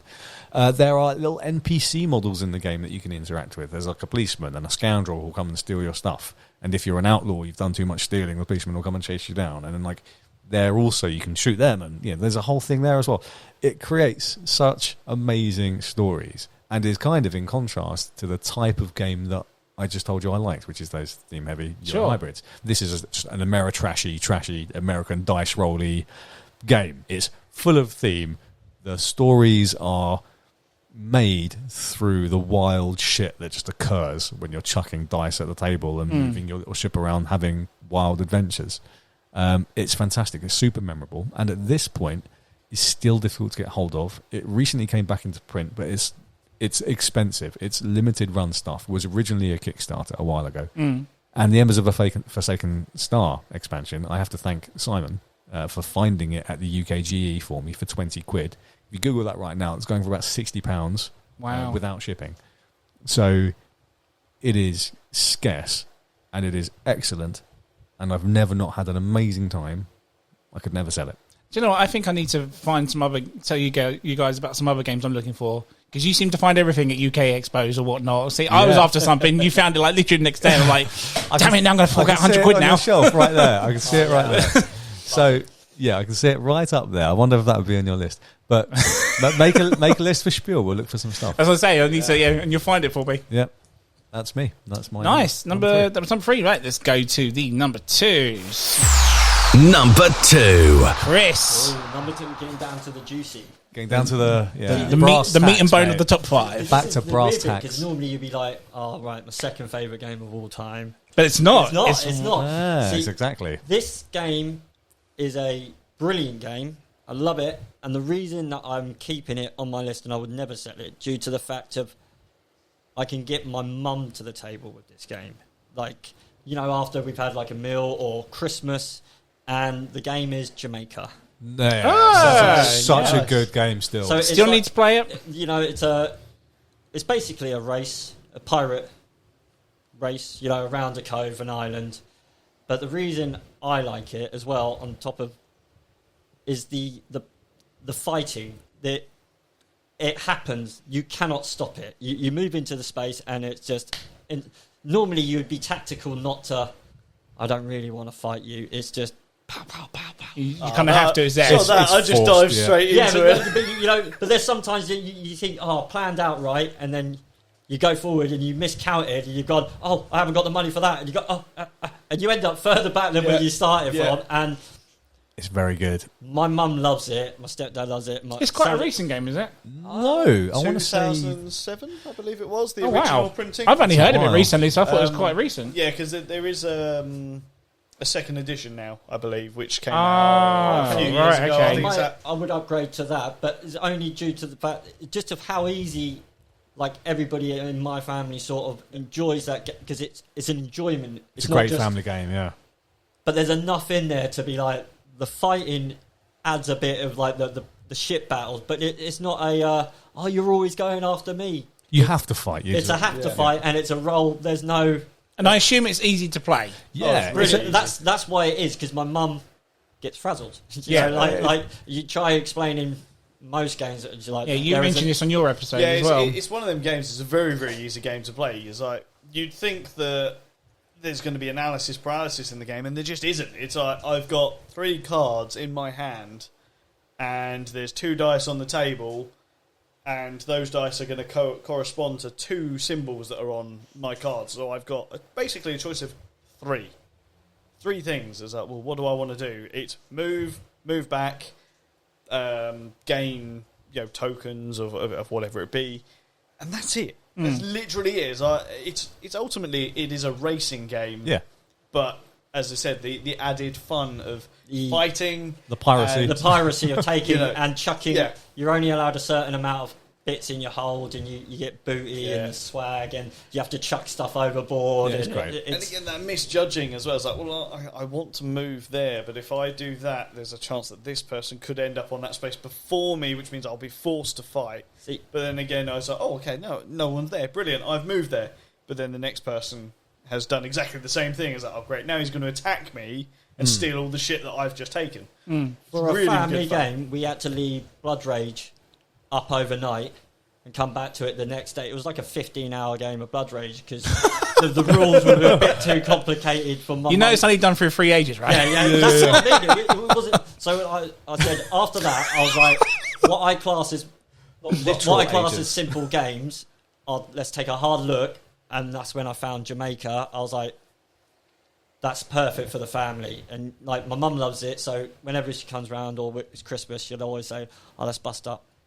You know, Jamaica. Great for I wouldn't say young families as well, but the fact that it can go up to 6 players is fantastic. Yes, it's excellent. Because that's the larger family get-togethers. It's right up It's the not, family it's not a straight, isn't it? huge doing that? table hog. It's a tiny little board. Scale as well. It's Marvellous. great. My only Yeah. problem with that game is the rules are in a weird. Yeah, it's like a Poster. it's like a poster. It's like a poster it of plays rules. between Fucking weird. half hour to an hour because you Yes. can have a fly round Yeah. and end up winning. but at the same time, it doesn't overstay its welcome. Yeah, you know, you don't feel like you've been on like what is it, around the world in 80 days. Or something. Yeah. Like it's- I would be travel. interested to see because I've not actually seen what the second edition is like because it's now changed its box. It's now in a standard box size. Do you, so I'd do you be have that willing to edition? bet No, I've you've got now the got original. a booklet for the rules. So I don't know if you've still got that poster Probably not. of rules. It's weird how old is it? It's come back on the map. 2007. Yeah, It's just always been available, I think. Yeah. I don't think it's ever gone out of print per se. No. But the years I've never heard this up until I think literally before your episode, and then Chris, I saw it around your house. Yeah. I'm like, I just listened to an episode of this, Yeah. and so it's just weird how for me it'd gone under the radar. I mean, think you it guys is a obviously know very more than I did. low-key Literally, game. like, because obviously I'm a fan of your guys' shows. There's a lot of stuff that I bought listening to your show, and, Sure. and you know, and the same happened with the YouTubers. It's like family games, race games, because I still want to buy Downforce. Downforce, yeah. And I tell you what, Yeah. that was £65, and Jamaica was 30. And That's that the is difference. why Yeah. Jamaica got bought over Downforce, because I wasn't prepared to pay the £65, and my mum kind of not enjoy it. This is going to be a Blood thing, Rage isn't it? Godfather This thing is all it. over again. Guys, go out of my blood rage. But it always worked. I've not had a bad Bad game with it, or That technique hasn't failed me. So like, Yeah. I mean, Yeah. you know, yeah. And I've not had a bad game of it. Yeah, nice. Nice, good choice there. Very good choice. Right, my number two. My number one, number two, I kind of swerved back and forth during the day today to try and think which is going to go where. Came to a final decision before everyone showed up. Speaking of family time, Crocodile was my number two.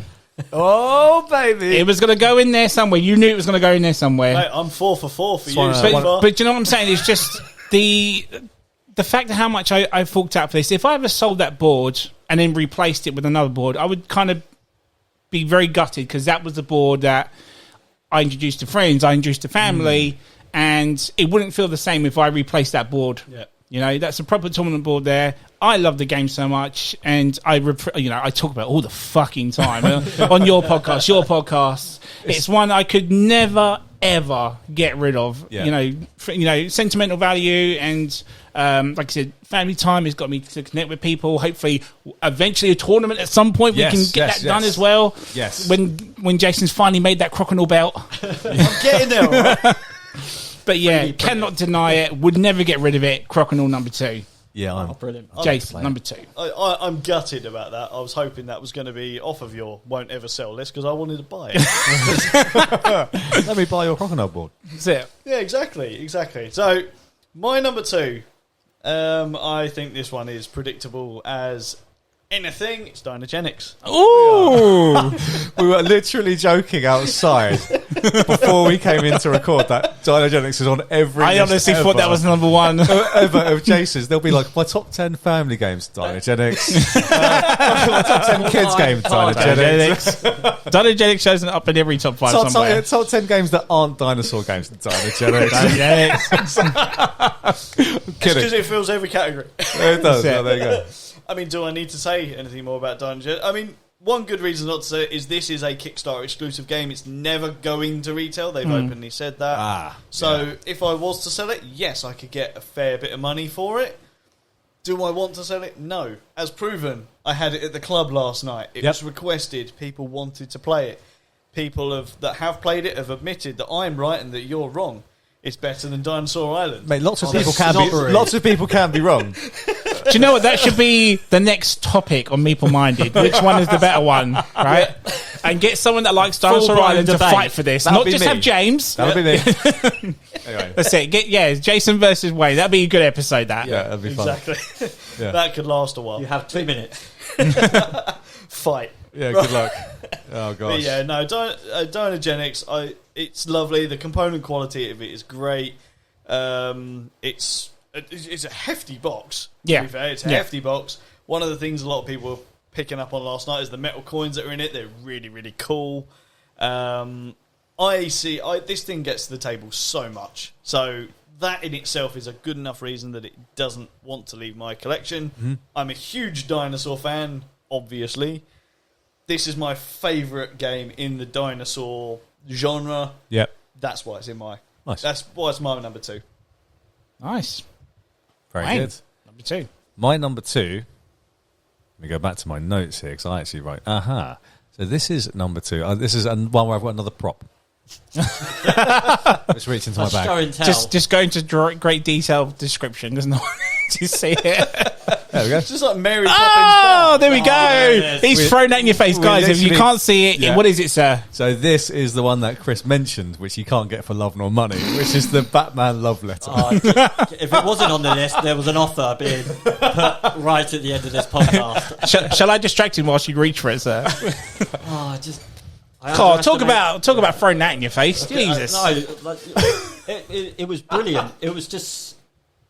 It's so much fun to the point where I'm not even the biggest Batman sort of. I like Batman and that, but it was in the. It just so much the laughs. Yeah, we've and had so many laughs with this game. Oh, So many laughs. that one and the Archer one. Yes. the Archer's amount- very good, yeah. I've got the Hobbit one. Okay. I don't like it as much as. So what's the difference theme-wise? yeah, Is it... Love Letter is I suppose it's now a series of games, right? But it's built around the same thing. You just have it's like 15 cards in that deck, a tiny little deck of cards. They all do an individual thing. They've all got power. Spin off of Top Trumps. Kind of, okay. They've all got a power on them. On your turn, you draw a card and you play a card. Simple. The next person will do the same thing. And you'll resolve the effects on the card. But the effects are done in such a way where there's some deduction that you do. You're trying to determine who might, what sort of cards your opponents might have. Because if they discard a certain card, they'll be out of the round. So if you can guess what cards that they've got, they're out. Because one of the cards, Batman, lets you guess what your opponent has. So I could play my Batman card and go, and I think you're holding Harley Quinn. And if you're holding Harley Quinn, you're out. Fucking court. So, and as the clever thing is, as cards get played or get discarded, it all happens face up. And because there's only a limited number of cards in the game, you start to think about what's left, and it's easy to determine what people might have as the game goes on. And yeah, when you've got like the top trump, like in that one, it's Joker, is it? Joker. Yeah, you can't get rid of it. You know, You're not allowed You're to not allowed discard to get the rid card. of it. And in the Hobbit one, the top one is the Arkenstone, and it's literally if this gets taken from you, you're out. It's instantly done for. You know. It's, So what's the actual... the original is obviously Love Letter. Yeah, just so it's Love the Letter. same thing as well? It's the same set of mechanisms. I think you've got such and such, and that's Yes, it. Right. correct. powers between 1 to 8. Highest card wins at the end. Yes. Okay. So if you can hold on until the very, very end and you haven't been pushed out of the round and you've got the highest card number, then you win. Simple as that. Oh, okay. It's based on, and it will play, I'll tell you what, if you're up for it, we'll play a quick game after this because Okay. it'll play in 5 minutes. Yes. Okay. It's very, very good game. Fantastic. Very, very quick. And if you like it, you'll like a lot of Love Letter games. And there's a load of themes now that you'll enjoy, especially the Thanos one is great, actually. It's, The one I've seen recently is the Jabba the Hutt one. I've not even the seen Jabba's that. Palace That one. would be amazing. And that's why but I've never played the game, so I didn't want to buy it. It's just If you like it, only £150.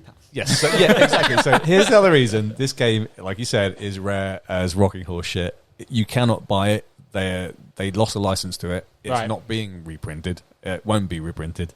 This is one of a few copies of it, and it's 150 quid. And Chris it's is- basically for those No, who I'm don't waiting know for the guy who doesn't realise what he's got. You know, and just yeah. selling it online, but So for those that don't know, it's basically a small bag that's like the size of your hand. It's like there's nothing to it. It's 15 cards in a bag.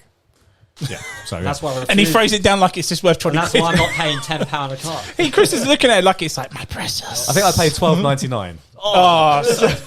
Oh, dagger through your heart, sir. Oh, sorry. Anyway, and it's got shitloads of memories. We've had such a blast with this game. It's very fun, and it's now it's special. So. I think the only one in the Love Letter series that isn't basically identical in most ways is the Marvel one, isn't it? Because I think that's Thanos. The co-op. Thanos one turns it into a one versus all, Oh, Yeah. where So, one person is Thanos and the rest are the Avengers, and I've got that too, and it's wicked. Nice. It's really good. Okay. Yeah, Love Letter as general is really good. How many players, I genuinely Max? haven't played this one yet, so Nice. nice. Good. Nice. So let's do this. Let's go to those number ones. It's number 1. Go on, Chris. Right, my number 1 is probably a game that's not been talked about on the M.T.V.B podcast, and it's a game called Who Goes There? Yes! Very nice. Now, did you do that just because you're on the show? Or No, just like, That's exactly what I did the first time you said it, like on your podcast, because no one had talked about it. Right, No one- okay. And then you're like, my number one was Who Goes There? And I was like, yes, I'm finally on the same page as I was trying not to crash the car at the same time. But then I was like, I had to message you as like a little caveat, because I would never sell it, but I would upgrade it to version 2. To the second So edition, I've got the first edition deluxe with all the bonus characters and everything. Loved it. It has everything I want: the social deduction, the theme, and just of how the snidiness of the infection. Like, because first time you think, oh, you have to infect him straight away, but that's too easy. No. Yeah, the way it does its sort of secret traitor mechanism is really smart. It was brilliant. And like, I've never won it. I've got all the way onto the helicopter, and I thought I won it because I went, ha! On the thing. It's I such won a the difficult thing, game to and win. I It went really all- is. But the journey is unreal, though. Yeah, I Come went on. all nuts in the helicopter, and they just pushed me out. So I've survived somewhere down In the Antarctica. in the Antarctic. Yeah. But yeah, the amount of time I've had playing that game, we've never played it, obviously. But We I need think, to, yeah. I think it's just, I saw that game, and they were just in the stage of testing it, like I remember seeing all the of the marketing random, videos. the random and stuff. people who made it. And I had to wait nearly a year and a half or something. I like kickstarted it without kickstarting it. I like So they marketed the shit out of it, but you just I had paid to some wait. random website, and then I just waited. For like a pre-order, yeah. Pre-order, and then I was like, it came, Yeah. and it never let me down. You know, it's a brilliant game. Might not get it to the table as much, but It's It's such a long game. That's the issue, isn't it? It's just if you've got the time to do it But and the- the people, it's with the version 2, I think they've streamlined the little bits which kind of make my version longer. You know, the new casting, camp events yeah. and better cards and not just trash cards and stuff like that. Yeah. But I just love the whole. I said it on the Bored Stupid podcast. I just love the aspect of you're all together. No one's infected just yet. That's But the bit until I like. someone fucks up, then that's it. Because it you is know. instant. The moment you got I ain't one, bunking with Jason. Fuck that you got shit. 2 cards, Exactly. you instantly like it's leprosy. It's like no. It's amazing, right? I fully agree with you, by the way. I think this is an amazing game. You should never sell it. Your version is rare too, but I do desperately need to play this again with you and with Yeah. you, Chris. But it's amazing. It's the only social deduction game that I know, or that at least that I've experienced, where everyone goes in clean. And you know that for a fact. And it's a growing suspicion game. Absolutely, so yeah. Your possible chance of being a traitor is visible to everybody at all paranoia. times. Growing paranoia. It's great. And the arguments I've had about fixing a fake door. Door or the boiler. The boiler. For fuck's You sake. Fix the fucking the boiler. Why aren't you doing it? What? No, don't get the XP. Fix the door. Yeah, right. You got to balance it. I've slept So in the good. cold just to take a frostbite because I'm not sleeping with him because he didn't fix stuff. That's it. No, It's cracking. I loved it for the fact of just how much I enjoy the game and the components. The little clickers great. are I'm a sucker for a little Like a gimmick novelty. thing. Like as long Just as the cubes, the action cubes themselves, are just these little plastic The things that helicopter limits you dice. to what you can Yes. do. Is just such a great idea. and the player board, the casting and making The recessed things as well, yeah. Your stamina meter and everything, yeah. Like if I put like a rope and a lamp together, I can make a jacket. I don't know. Yeah. That's it. Yeah, a scarf and a bit of wood. Shotgun. Yeah. Yeah, it's awesome. It's awesome, mate. It's good. It's- I yeah, it's haven't a- played it in ages, and I still It's remember a great game, and it's just I had to check with you to see if it counted upgrading to version 2. Well, I was unbeknown to it because it's like, he's not getting rid of it. He's literally just swapping it to upgrade. So you're not. But then I mentioned to you that version wasn't the full version. I had to take stuff from the old one, put it in that. So Yeah. in theory, it's just an upgrade. I suppose, are you like, in your mind, is it you'll never ever sell the idea of that game, the game as a concept, or are you thinking more about the physical product of that game? Yeah. Right, with two slightly different things in this I think context. it's everything because just the quality in the boards and the player, it just makes it worth keeping. You know, I want to look after this, and it's one of those games that you do genuinely like try. When and you've look got after. the right amount of players that want to get involved in this Yes. game, you have a blast. Yes. No matter how many times you play it, Definitely. straight away. Agreed. Cannot deny that. No. Agreed. It's a very good choice, by the way. Thank you. But it's not my number one, so we're no clashing. My number one is by probably the most expensive game I have, and it's beaten Crokinole for what I own. Okay. It is the most biggest Kickstarter I own, but it is the most beautiful game I own. Foundations of Rome is my number one. When you open that box, you will understand why I will never sell this game. It is gorgeous. Every piece, every building, every cube, every board is just gorgeous. Wow, I'm desperate to play it. Yeah. And Emerson Matsuuchi, who famously is the designer of the Century series that I see you've got the trilogy of up there, also the same designer as Spectre Ops. And I can't remember what else, but yeah, he's got a very sort of broad game design mind. Very smart guy, and his games are always great, and I'd love to play that. Yeah. Oh yeah, it's one of those games I feel like would be not rate on your first go, because the scoring system in that is a bit hoo-ha, and then once you play it a second time, then you know this building should go, this building should go, whatnot. Okay. But as the box itself is the all-in, I think it's the Empire or Senator edition, which has even the solo mode, the 5th player expansion, the monuments, the statue, the dice tower building. It has its own dice tower approved building of Mr. Vassal's little dragon on top of it as well.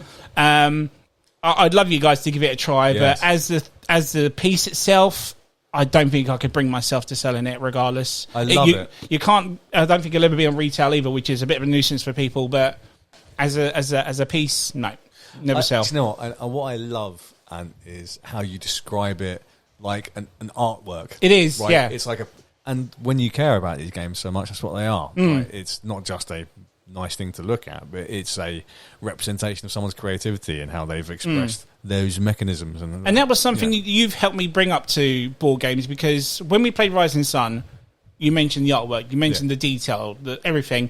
And when you're a kid growing up playing board games, you just go, oh, that's a wizard, that's a dwarf, that's a whatever. Yeah. You never really fully look into it until you're like, oh, yeah, I would have this as a canvas or something, you know. This is, you know, I'll go back and get broadsword canvas. Broadsword. And again, it's something like I look into, like reading comics as a kid. I never really looked at the artwork. I just read comics because I love the stories, but going back and looking at comic books artwork now, good God, it's better than the Mona Lisa half the time. That's what I'm saying. And a great board game can really elicit those same responses. Absolutely, it's beautiful. Great mechanisms, great design, great production. Makes you really proud of it. Yeah. Nice. It's definitely not a game for everyone, but I would love to get you guys to it at some point and just give it a try. What a lovely number one. Yeah, I would agree, and it sounds really good. Actually, I have been sitting here looking at it. Actually, I was like, that looks really interesting. But the thing is, though, it's like it was the same thing as your number 3, Wayne. I should have forked out for it, but I didn't get my name on the box. So it's so annoying. But there's an extra $25. I already forked out way too much for it, so there's no way of putting an extra 25 on there. Don't even ask how much delivery was. Jason, what's your number one, sir? I shudder to think. Okay, full trust. So my number one, if we exclude things like war games and that I've been expanding throughout the years, with different armies, this is the most expanded game that I own. I think Ant already knows what it is. You probably have guessed as well, Wayne. Mm-hmm. It's Marvel Legendary. Yes! Marvel Legendary. Okay, you could never sell Marvel Legendary. That suitcase of yours, good fucking God, sir. You couldn't sell it all because you couldn't find it all. There's so much of it. There is so much of it. Like, I've got so many expansions for it. As you said, I've got custom storage for it. Good God. I've got literally everything is sleeved. So there's as much value in sleeves as there are cards. There's so much. It's insane. I've got custom printed neoprene mats for playing it on as well. Like, nice. I've invested so much in this game. And when I was putting together this list, the key... To be honest, it was the first game that came to my head. As like, right, that's why it's number one. Yeah. Has to be number one, because it was literally the only game that came to my head when I clicked my fingers. That was it. It was straight up there. If I was being kicked out onto the street, I would sell every other game before this one. Before that, yeah. And if I could hold on to this while homeless on the street, I would damn well do it, because I love that game so much. Doesn't see the table as much as I want it to. Do you know what I was about to say? I never see you play it as much, considering how big you are into it. I'm super into it, but being a deck builder, it's a pain in the arse to set The up. setup Yeah. for that game is legendarily difficult when you have a lot of it. I see what you did there. Exactly, yeah. Legendary. It's insanely difficult.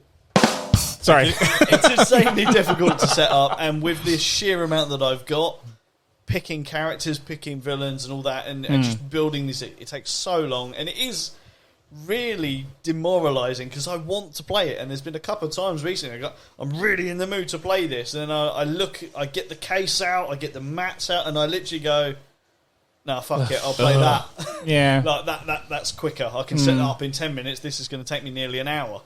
You know, and that's where its downside is. But like I said, I'm so proud of that collection. As you said, Yeah. I've got that massive case. If it wasn't in your top 5, I'd be like, what the fuck, sir? Seriously. Yeah, it was going to go straight in there. Like Yeah. it didn't make it to my top 5 games of all time because there are. But it's a game. There are faults with the half game. my games weren't, my favourites are, I would sell. Exactly. None of these are in my top 10 of all time, but I'd never sell them yet. Yeah, this is it. Yeah. That doesn't make them bad. That's No. what- No, Doesn't no, make it not bad at all. games. Not at all. Exactly. Not at all. Well, they're You not in know, the top 5. They're rubbish. No, it's No. like No, It's something to you Yeah. that you would never sell. Yeah. After half of ours was sentimental, Chris, Yeah. wasn't it? So, and then Exactly. Wayne's got historical names name on his in it. boxes, and Jason as well as. yeah. It would have been all too easy just to carbon copy my top 5 games of all time and say, Yes. yeah, I'm never going to sell them because they're the best games of all time. No, No, it's not like that. Granted, there's been some crossover on here, but yeah, Marvel Legendary was number 1 for me because it was instant. The second you told me what the theme was we were going to do, that's the only one that's been there the entire time. Yeah. The rest of this list was made yesterday. oh, okay, yeah, So and we've been talking about this for what, 2 weeks? yes, yeah, So that's the only game that's been That there was there the straight away. entire time. and stayed at number 1 as And well. it's stayed at number 1. It has not come off. And like I said, through upgrades, let's be honest, if I wanted to sell it, there's just too much. People aren't going You to still want to pay collect that it? much. You still collect Yes, it? I do, yeah. Do you enjoy the collection now? Or I does it? Is I it more for the do. collection or is it more for the game though? Is what I'm getting at. It is more for, I guess, for the collection, for the completionist in me. Yep. But, That's me with that, isn't it? So exactly, yeah. But at the same time, I'm really looking forward to playing those new characters. Like I think the last expansion I bought that I actually played was the Venom collection, and that was nearly 2 years ago. right, So I've been buying them ever since, but I've not played them yet. sure. Because again, when you're playing with people, you get a group of people that they want to play as their favourite Marvel character. So it's like, well, no, I want to play these new ones that Yeah. I've been buying. Yeah. So it's getting to a point now. It's like, right, I'm going to set up this game, and I'm putting the fucking characters in. Yeah, Yeah. you can just set up as you wish, mate. Yeah, and so you should. Yeah, exactly. But yeah, number 1 for me. I think we all knew it was going to be there. Or I at knew, least in the top 5. as I say, I knew it'd been there, but I wasn't sure if it'd be number 1 or not. But good choice, sir. With the sheer amount of it I've got, Kind of makes me want to play it now. I want to play it now. it needs to. We need to. We do need to play it. Please. But yeah, that's mine. Very nice. Drum roll, please. My number 1 is Rising Sun. Ah, okay. And a few reasons, really. So, this is probably the most beautiful game that I own. I think it is amazing looking. I love it. I love everything from the miniatures, the theme, the sort of mythological, geographically inaccurate, but who cares, ancient Japan. And just a phenomenal production. And I've got the Kickstarter edition of it.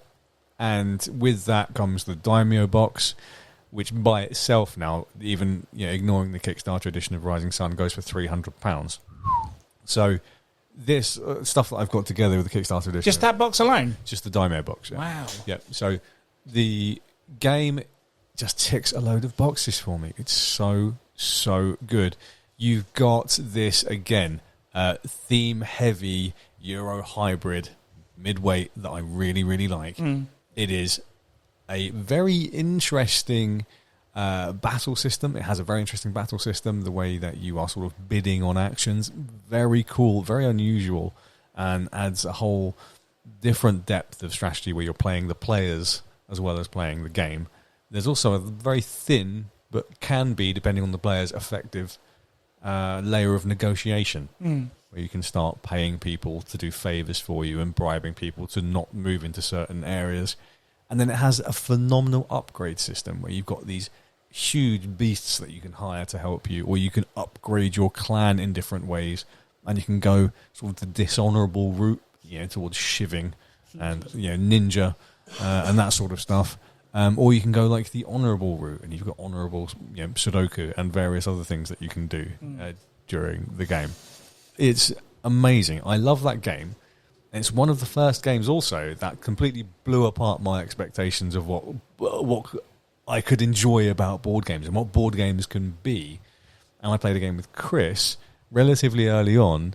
I think it was a 4-player game, and it was just the most amazing game. It was so intense, right down to the final the final season. And it went to the last sort of round, the last battle, and it was just brilliant. Yes, there was total backstabbery. That was it. It was like you teamed up and we made an alliance. You could make an alliance. There's a whole tea ceremony at the beginning. Total dishonourable with the shivings at the end. It was like, oh, you did me at the end. Yeah, it's great. Yeah, it's so wonderful. You can create alliances. There's a little bit of, not really social deduction, but trust, right? And diplomacy as part of it as well. They're the bits, those sort of bits, or what make or break, will put a game on a top 5, a moment of some sort of snide, like some bit of genius that happens. Someone does something, you're like, that was brilliant. The game might not be, but you instantly take to that game as that moment, and you always go, right. Yeah, it's the experiences they give you, right? Yeah. And, when you get a really fun, interesting, deep, clever, memorable moment, it gives you an insight as to the potential of the game and how smart the game can be. And it makes you want to come back again to try and experience that, or do something different and see if that will give you the same kind of experience and test the game more. Yeah. And I think Rising Sun is definitely one of those games. Rising Sun would be... it's one of those games that I would have bought if you...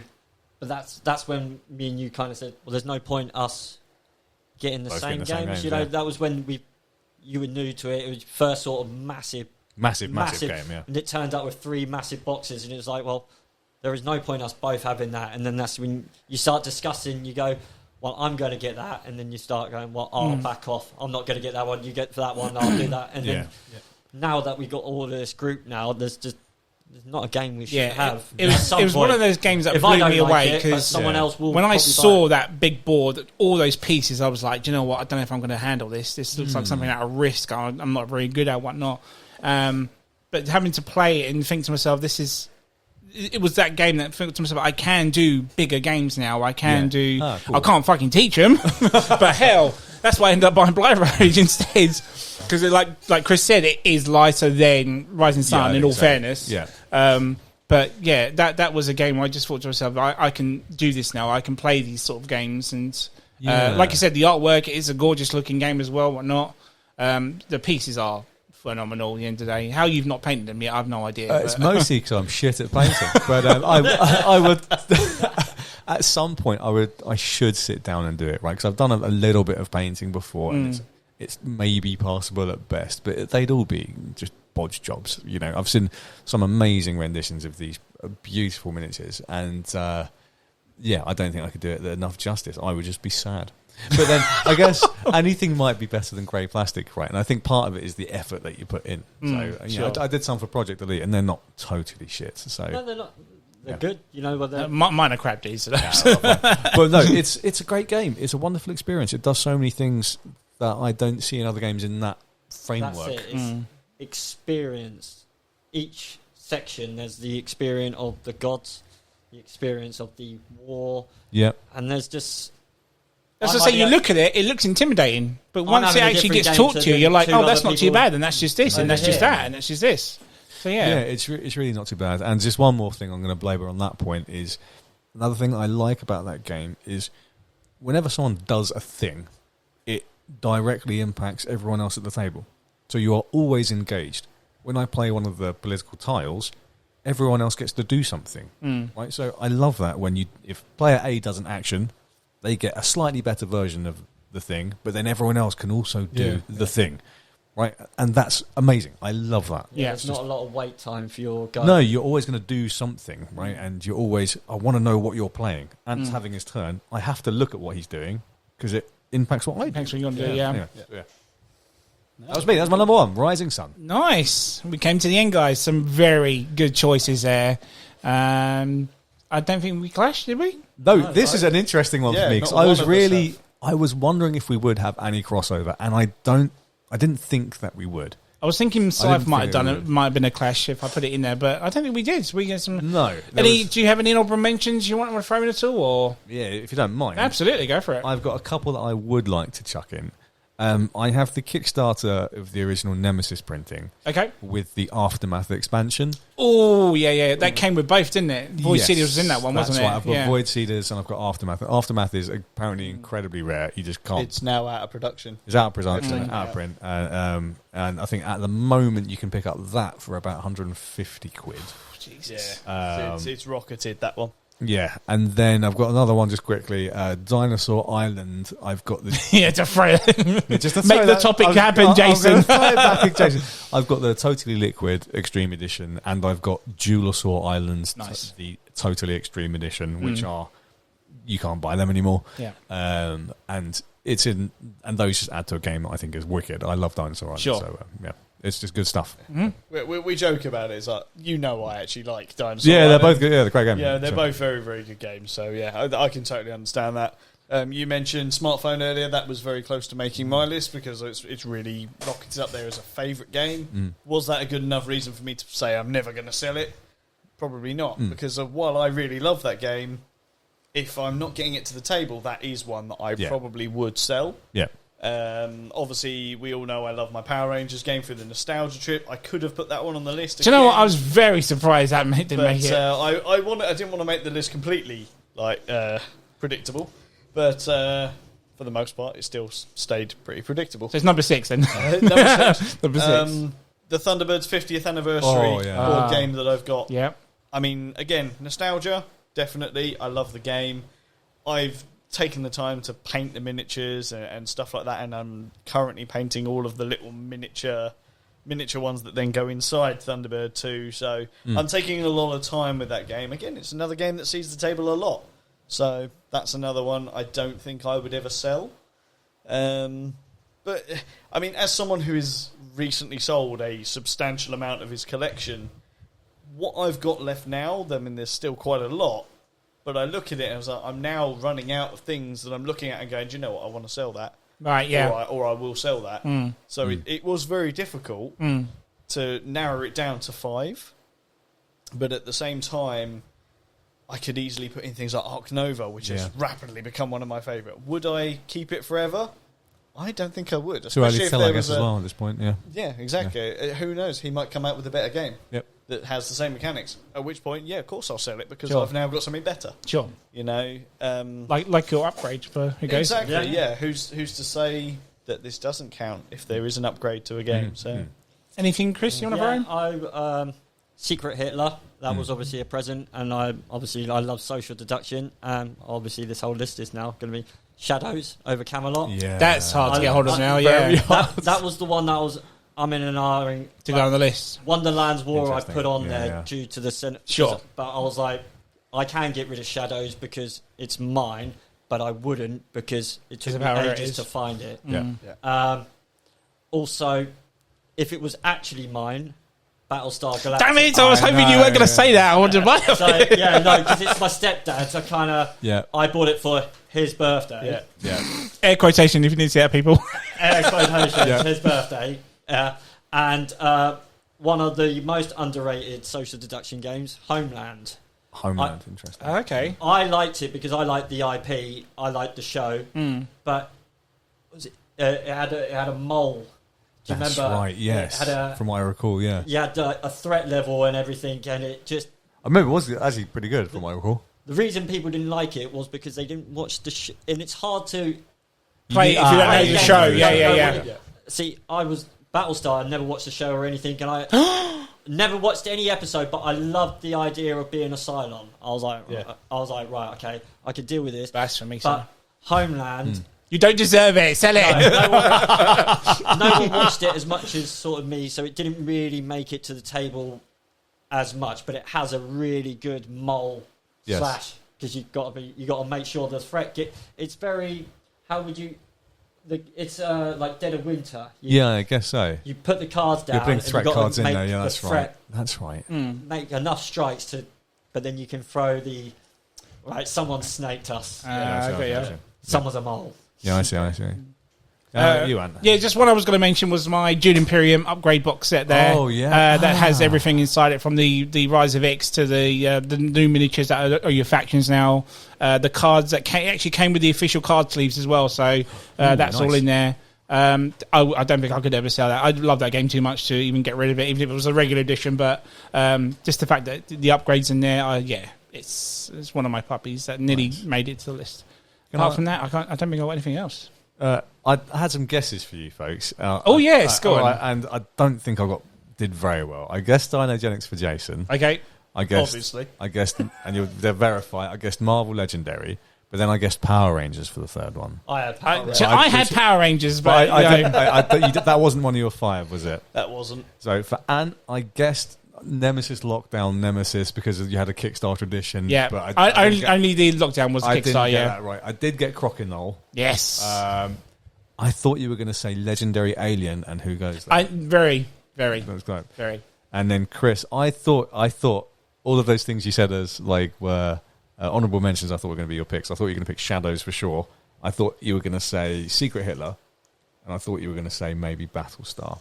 Yeah, well, Battlestar's technically. I know that's the thing. I thought maybe so it was a grey. But it's accumulated. I did the best out of everyone, but I think I know your collection better than most people. So I did get Blood Rage right. I did get Nothing Personal right. The only reason I didn't say who goes there, I'm being blasphemous here as I say this. I would sell it because I would swap it for the new The Thing board game that's come out recently.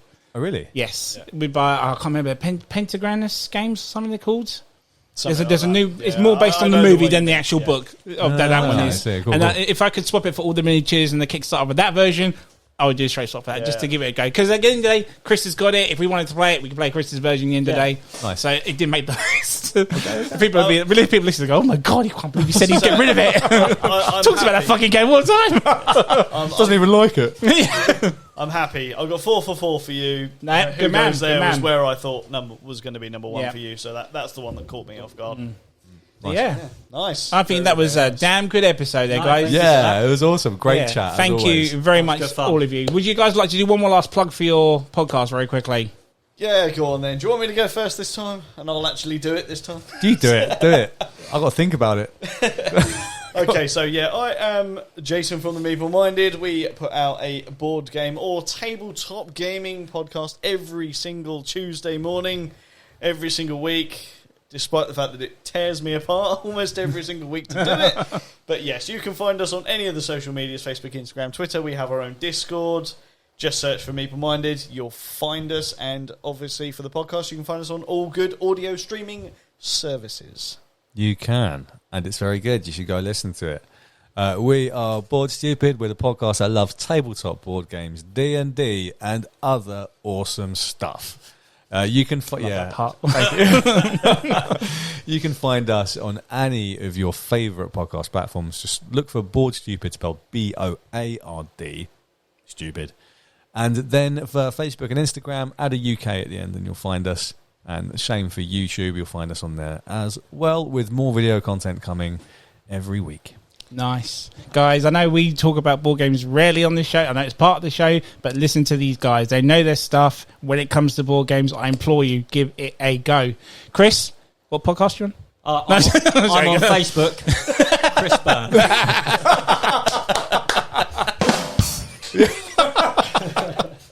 No, thank you, Chris. Again, No worries, a thank you. pleasure. Chris is one of my regular collaborators, to be fair. We've played board games together since I got into them. So, yeah, it's always fun I'm to like chat with an Chris about entourage. it. Yeah. We've always played stuff together. I think we're always entourage, isn't it? Really, to be honest.